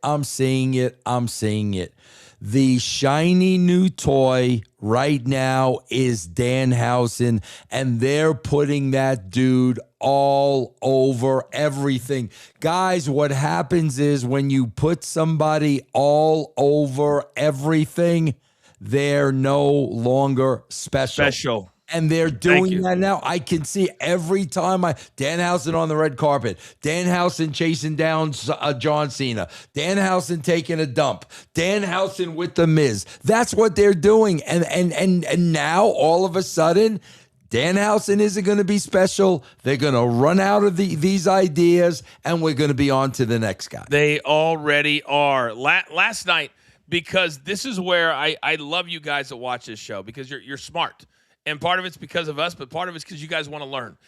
There's a lot of fans out there, Vince, that just look at one thing and they go, I'm an expert because of that. They look at the shirt sales and they go, you don't understand. You're an idiot. You're an old fogey. The business has passed you by. Danhausen is a hit. This is a quote last night. Just look at his T-shirt sales. And I said, did I ever say that he's not selling T-shirts? What I said is, if you're going to be a legitimate superstar, Vince, it's got to be for longer than your 3-year deal that you signed. My buddy who was sitting in the 40th row last night 2, I said, what was the reaction in arena to Danhausen? He goes, it was awful. Guys, awful. I say this all the time about a writing, and I'm going to give you a perfect example, okay? You're only as good as your material. You could be the greatest actor in the world. And you know what I use as an example of that, Coach? What's that? We got De Niro in Godfather 2, Casino, the Goodfellas, all the other great movies Robert De Niro made. Guys, Robert De Niro was in Rocky and Bullwinkle. The movie sucked. Why did the movie suck? Because not even De Niro's great acting could save the shitty material. You have to have good material, bro. If you don't have good material, it's just gonna waver off. That was the challenge every week with Austin. How are we going to top it? The cement truck, with the car, he's throwing Rock off the bridge. Here comes the beer truck. Give him a Zamboni. That's what it takes, guys. If somebody's going out there the same every week and doing the same thing, it's gonna run its course, bro. This company did not know what to do with Bray Wyatt. Okay, and that's hard to think about. That's hard to understand. Not only is that hard to understand, bro, they released the guy. They released him. What does that tell you? Oh, moving on. I've got nothing. Keith Waldo, you got a spot on the wheel. What will it take for LA Knight to get booked properly? He gets some of the biggest pops. So he comes out, Vince, in a truck. And I think that match was 7 minutes, and it was a 6-man tag. I Show Speed stole the show in that match, but LA Knight got the win. And then they reversed it, and I'll give Logan Paul credit to lay there and take a frog splash off the top onto the announce table. That takes balls. Yeah. That takes balls. But the one thing that and maybe I'm reading into stuff too much, but Vince, when you have a big aha moment, then nobody else should be doing that. Oh, And absolutely. they Yeah. did it in the night 2 main event with CM Punk and Roman Reigns Yeah. from the same corner onto the same announce table. And I was like, well, shit, that looked awesome with I Show Speed, but with a 47-year-old CM Punk, And that's on the agents. That's Correct. on the agents. That's lack of communication. What are you doing in match 1, 2, 3? That's just lack of communication. No doubt about it. All right, we're going to have a really big wheel this week. B40. Did you see TMZ's video of Punk slapping phone out of fans' hand? Punk is a clown. Yes. By the way, officially the largest live audience we've ever had right Awesome. now. Thank you, guys. Awesome. Man. Thank you. YouTube and social media, you guys are amazing. I never like anybody to do that, but Vince, AJ, and Bailey were hugging at the elevator. If you don't want the fans, and I will say this, they had no security. The talent was complaining the entire way because they were, I don't know what hotel they were staying at, but Vince, they had to come down to the elevator. The fans were waiting at the elevator, and then they didn't have security walking them to the green room to get the cars to go to their appearances. So they were walking through the hotel and the casino by themselves. Yeah, man. Yeah. How is that possible? Yeah, and one thing I gotta say, one thing I gotta say in this instance, with Punk, and I'm probably more hard on Punk than nice to him, but brother, when your wife is involved, that's a whole different ball game. Yeah, you know what I'm saying? I mean, if that's me, and somebody's coming a little too close to my wife, we're going to have a problem. So I mean, I totally get that. No doubt about it. Now, the one thing they could have done is you could go to a second or third floor and you can talk there. Yeah. They could have done that. Yeah. But I get it. It was after the show. Also, CM Punk had just got an hour. I guarantee he was exhausted. Oh, yeah. Exhausted, tired. Yeah, absolutely. Whole deal. Yeah. Mr. Soldier, you got a spot on the wheel on Thursday. WrestleMania show, match ads, match Hogan documentary ads. We'll get back to Hogan in a second. Whatever happened to the backstage segments? Thank you. Was there any this year? By the way, 1.7 viewers. Let's go. Great work, Coach and Bro. Oh, we're way over 2,000 now. Thank you, Mr. Soldier. Coach, way over 2,000 now. Yesterday we did 3 weeks of TV. Yesterday was Tempe, Arizona, show 2. Coach asked me how many pre-tapes we had in the back. How many pre-tapes did you have in the back? 17. And that's probably the most entertaining part of the whole show. 17. Come on, that's how you tie the show together. Coach, when you guys watch, this is what they don't want to admit in professional wrestling, and this is why they're where they are. Coach, we get a graph for every show on YouTube. JCW Lunacy. Every single one, every show I'm written. Backstage vignette, up. Wrestling match, back down. Vignette, up. Wrestling match, back down. And it doesn't matter who's in the ring. Mm-hmm. It doesn't matter. That's the casuals, guys. That's the casuals. They don't want to see the match, and they're going to see what's going on in the back and raise that number. But that's what the Triple H's of the world, they don't want to talk about that. Why? Because they love wrestling. I don't know how much they do love it. 2 hours and 47 minutes was all the wrestling they had. 2 hours, 21 minutes was commercials, and then all the other time was entrances and Snicker commercials with talent in it. Producer man, can you throw up? We found a picture, Vince. I believe it was $1,499 for this. Can we put this up where the fans got to sign the part of the apron, I believe that it was, Vince? All right, so yeah, so they got their name on it. So for $1,500, that's the green shirt guy. So look, he has green shirt guy on the mat. Vince, $1,500 if you wanted your name on the mat. So if you wanted Vince Russo, who's going to see your name on the mat? That's a good point. You could also brag and say, oh, they just took a body slam or next to my name or whatever. But if you wanted both nights, you had to pay $3,000. They had 2 different mats. and 2 different ones with different advertisers on it. Well, And the green guy is paying for it right there. apparently, this guy's become a celebrity in the wrestling world. He really has. The other part this week, Vince, that you probably didn't realize, they launched a members-only club. Yeah, no, I know about this. Right? And the way that Michael Cole sold it was exclusive experiences. And if you want to become one of the founding members, I mean, that's a great way to sell it. A founding member. Yep. Get on our wait list. They never said how much it costs. I know. They never said. I would probably be shocked. But it's a monthly dues, and to do that on a week when you're asking everybody to spend their last dime, and you talked about the food and all this kind of stuff, it just, to me, it's very, very tone deaf. Yeah. Very, very tone deaf. GTO spot on the wheel. TKO skimming on security. Yep. Features. Yep. Come on, man. Cody Rhodes just said on Monday, all the fans are our family. I love the people at airports with 50 signatures to do. People felt emboldened by QB1. I will tell you guys this. WrestleMania was my favorite week of the year. You guys can take that down now. Vince, it was my favorite week of the year. Do you know why? Because I got to meet the most fans. Oh, yeah. And most of them, 95% of them, are great. Yeah. They really are. They just want to be around you. They want to take a picture with you. And most of the time for me, it was a lot faster just to take the picture than say, no.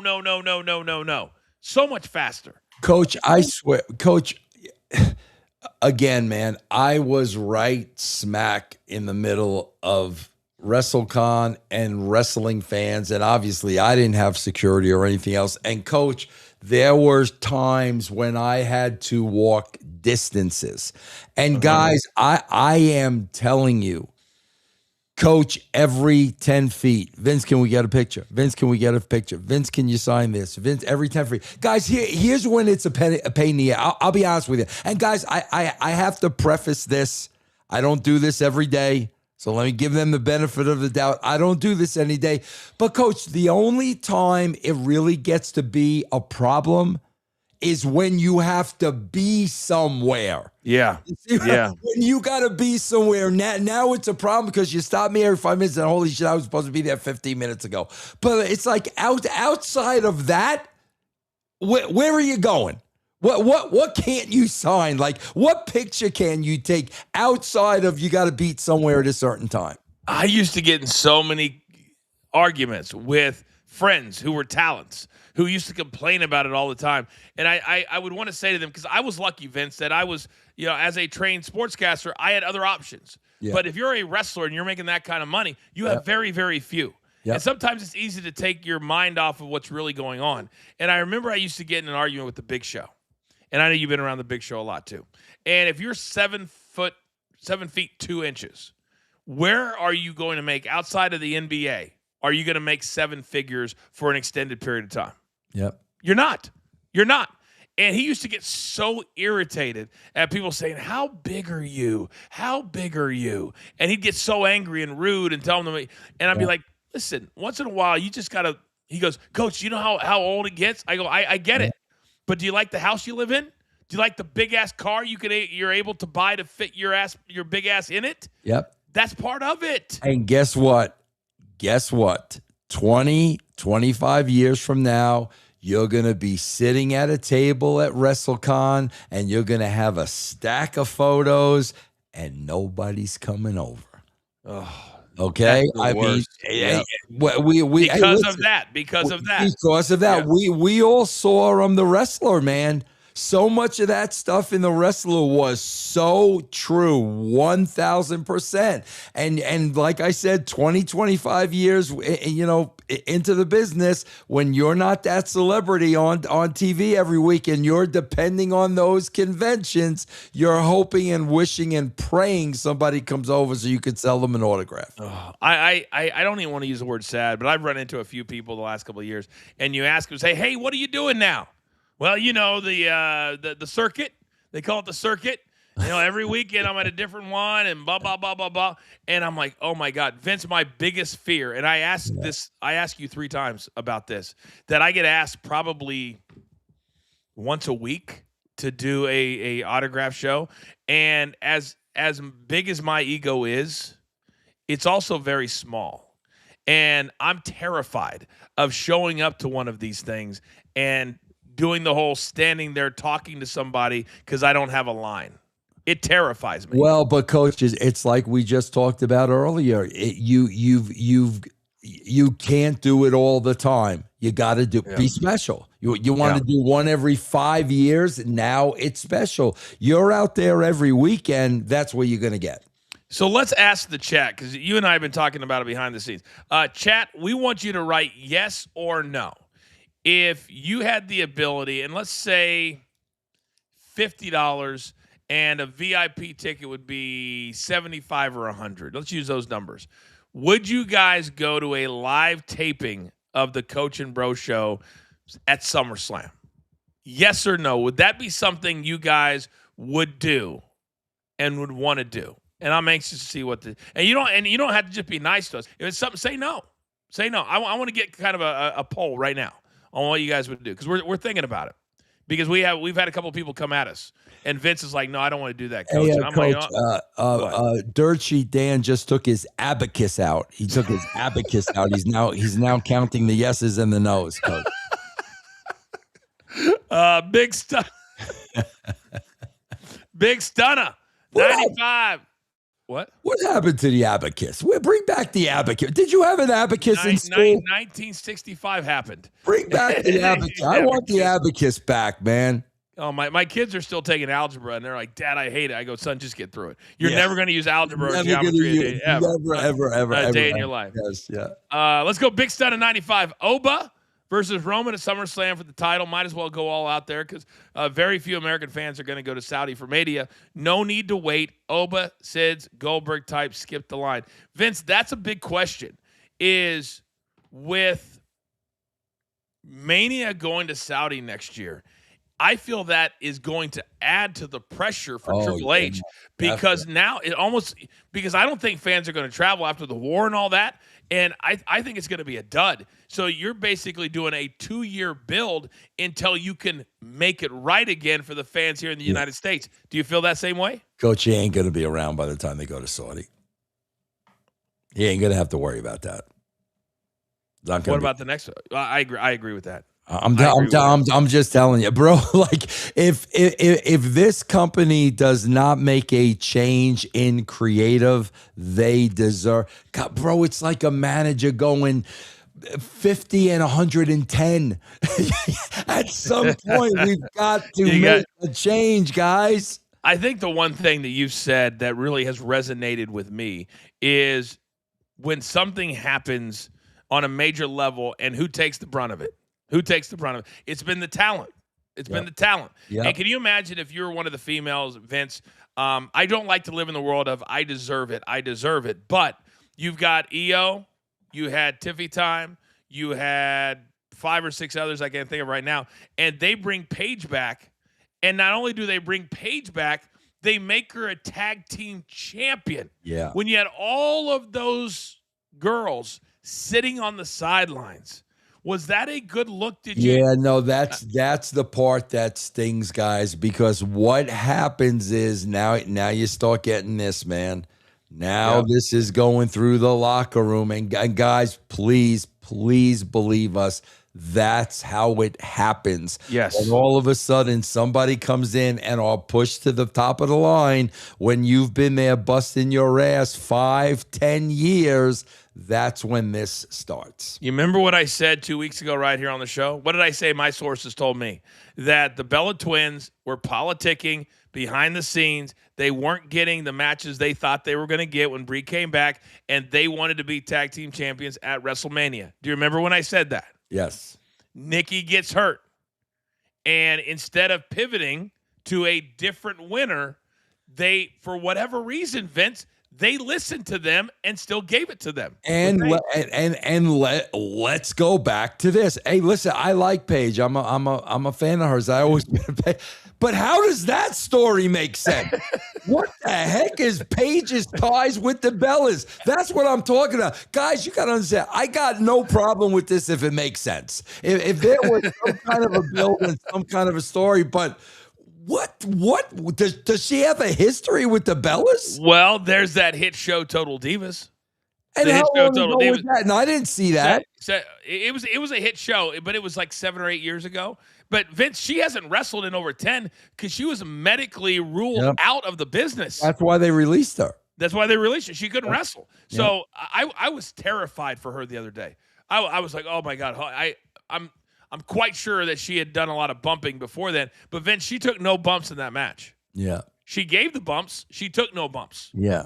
So it's the politicking happens, guys. And that's the thing too, guys. That's the question you've got to ask yourself. If Coach said she didn't take any bumps, that means they're protecting her. Good. Great. Good. But why in God's name are you putting the belts on them, bro? You're putting the belts on somebody you can't bump? Imagine the room, all right? Imagine the room on Unreal. And there, you remember how many times we talked about that show? Imagine them talking about this match. And they got Lash. Nia's been around for 20 years. Lash, big-time new star. You got Raquel sitting out. Roxanne sitting out. And then you've got Charlotte and Alexa. And you go, we're going to give it to a bunch or two women that haven't wrestled in over 10 years. The Bellas hadn't wrestled over 10 years either.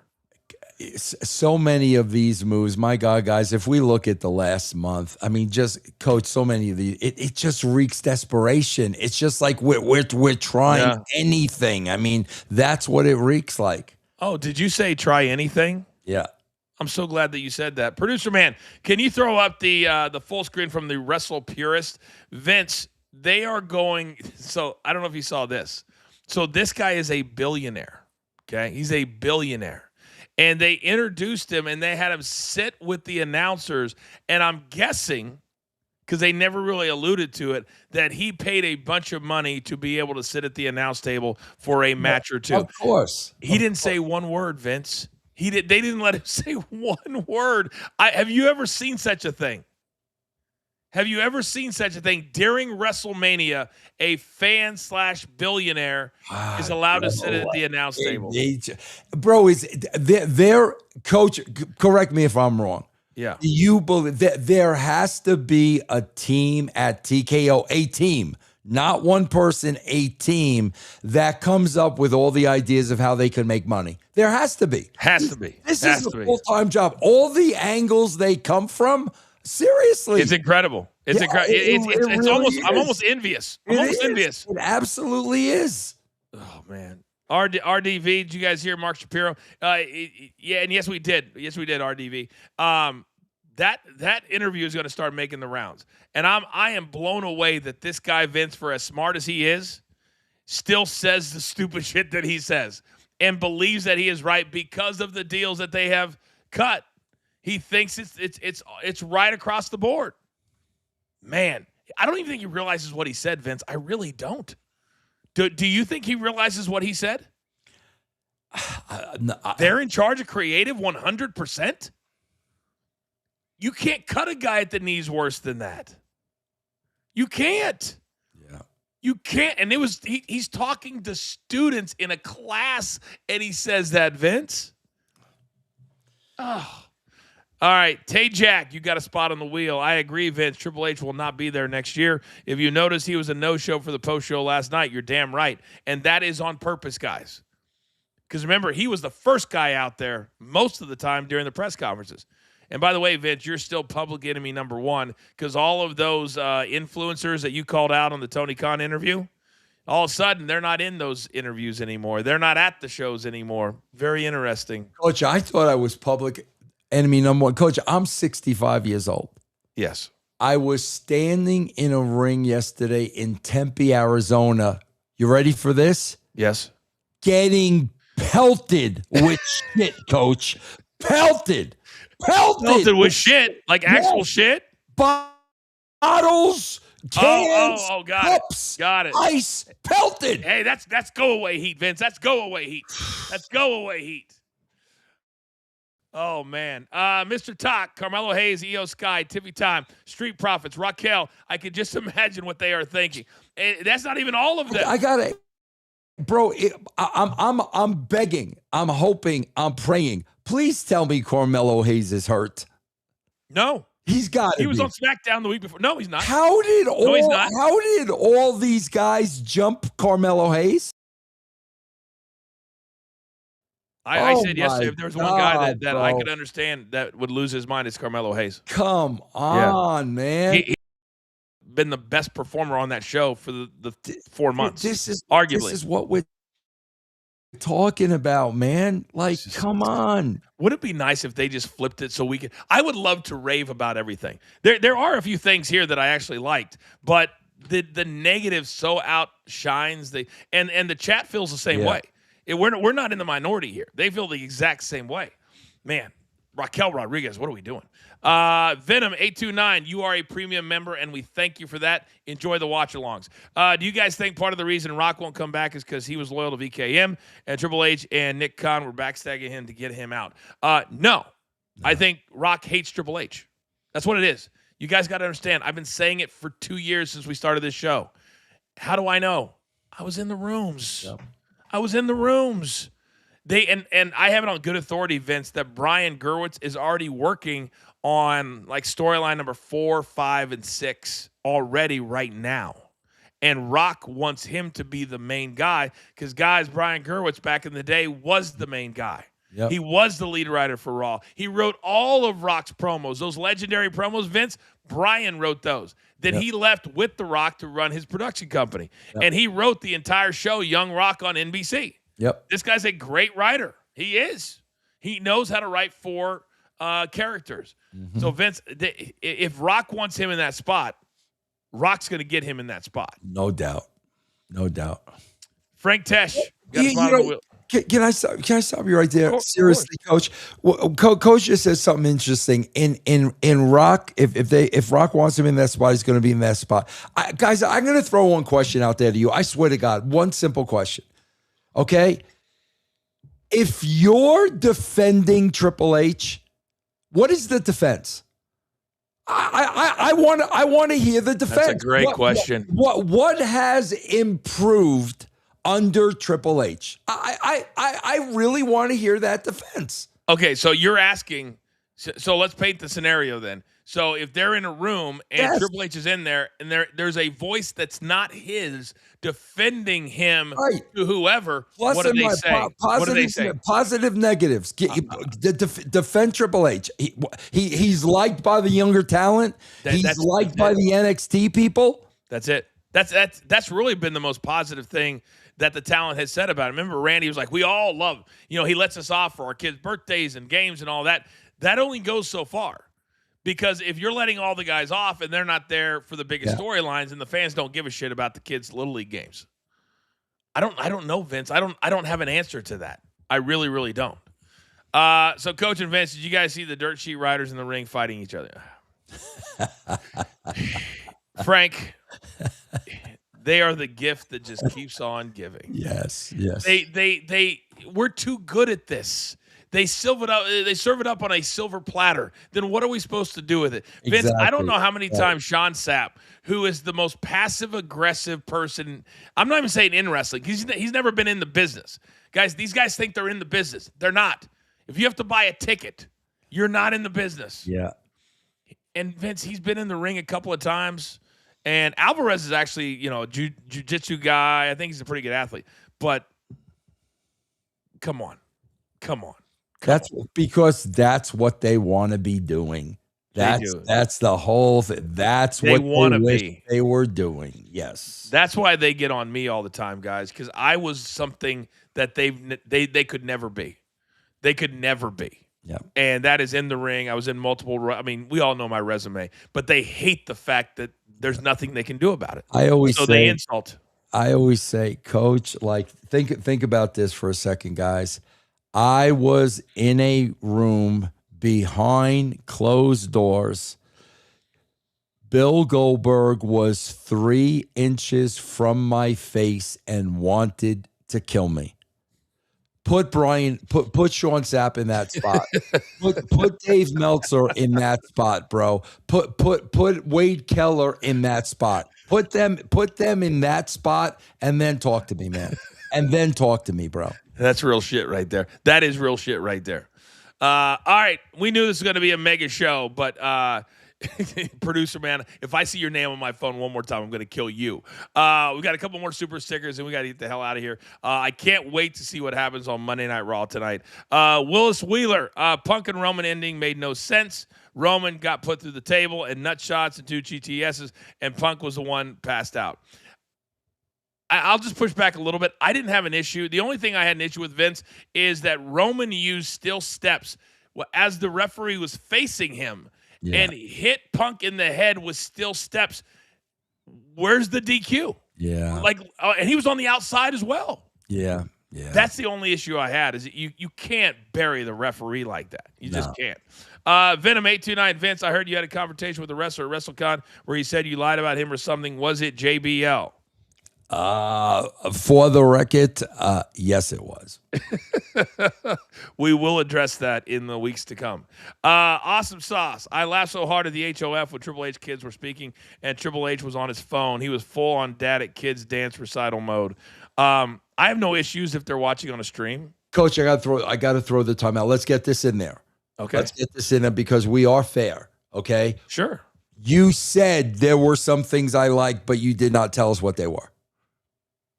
Oh, you want me to tell you what I liked? Yes. Okay. All right. Yes. So I'll rip them off. I liked the CM Punk Roman Reigns. I thought it was an old school main event hour, and I was riveted because I didn't know which guy was going to win. And they worked their asses off. They worked their asses off. Yeah. I liked the Brock stuff. They had at 3:00 in the afternoon to have a full crowd in their seats. That shows the power of Brock Lesnar, and I think that Oba is going to be an absolute rock star. I show speed. I got to give credit where credit is due. To jump off the top of the pole, down through the announce table, 12, 15 feet, takes balls. And this kid has balls. So I love that. And those are kind of the three things that I liked. What I didn't like was how much length. Every time you log on to ESPN, it was like, we're at commercial break. And I was on the ESPN app everybody knows I still work for ESPN in a way. But Vince, they've got to figure this out. Yeah. They have got to figure this out, because if fans are hearing it that aren't paying the $30, they're going to say to themselves, well, why would I go do that? I think that's an issue. And then not only that, Coach, what's even worse is if you lose somebody, bro, you ain't getting them back. You ain't getting them back. That's the worst thing, bro. You ain't getting them back. I think there's never been a better time, guys, for AEW, JCW, TNA, ROH. You listen, this is the best time ever. I agree. Ever, Vince, ever. Yeah. All right, last one. I think that's it. All right, we have one more, and any other ones we'll save for Thursday. I completely believe that TKO has complete control and creative in WWE. It happened to Dana White in the UFC, where he doesn't book the fights anymore. That's 1,000% true. Dana White said 2 weeks ago he has nothing to do with making the fights anymore. Nothing. Wow. And Vince, here's something that's interesting. That's interesting. Yeah. And I want to end the show. I want to end the show on this, because I want everybody to understand moving forward what the biggest issue, or one of, could be in the next year. Vince, the fund that has all the money in it from Saudi Arabia. Yeah. The one that gives Liv their money. The one that gives the boxers way too much money. The ones that have bought the WWE shows. That fund, with the war and the Strait stopping, they lost $100 billion a week in revenue for that country. What they did was they met, and the guy who runs it sat down and said, listen, enough of trying to get people to come here by spending and having nothing come back. So now they're sitting in anything that doesn't bring them a return on their investment, they are now no longer going to do. So a lot of the money train that was coming from Saudi is going to end. And the reports are the money that they were going to pay WWE was a very, very large amount. A very large amount. Now, the difference is, Vince, they actually do bring a return on the investment because you have ticket sales and all that kind of stuff. But the whole sports world, NASCAR, F1, golf, all of that was funded by that money. Yep. Vince, that's going to stop in the next few months. Wow. Something to think about. Yeah. Something to think about. Yeah. All right, Vince, what a great show. 2 hours. Yeah. We never go 2 hours. Crazy, man. And there was still a lot more to talk about, Coach. We did. And we'll do that on Thursday. Yeah. By the way, guys, we have a Dirt Sheet Dan. is set to main event tonight. Oh, main event. He's going to wrestle tonight. Thank you, Dirt Sheet. Okay. I do want to say this, Vince. We just did a deal with a video game company for a wrestling video game. So we're going to have a guest on Thursday. We're going to have a bunch of giveaways. We're going to give away free copies of the video game over the next 2 or 3 weeks. So you guys got to tune in, and you got to do it live. You know my rules. We'll give away a lot of stuff, but you got to be watching live. That's all we ask. Any final words, Vince? No, man, just a great show, you guys. And again, Coach and I say this every single week. You guys are such a huge part of this show. And every time you bring a different perspective than me and Coach, and we look at it and we analyze it and we talk about it, that's what makes this show what it is, Coach. You're damn right. And I just feel like we're just getting started. We're going to grow, man. We're going to be on a major service in the next year or two. I believe that to be true. And we want to be the show of record in pro wrestling. We really do. And you guys are making that happen. All right, that's going to do it for Dirt Sheet Dan, for Mikey P, for Producer Man Behind the Scenes, my man Vince Russo. I am the coach. We'll see you Thursday morning live at 11 a.m. Eastern Time right here on the Coach and Bro Show. Take care.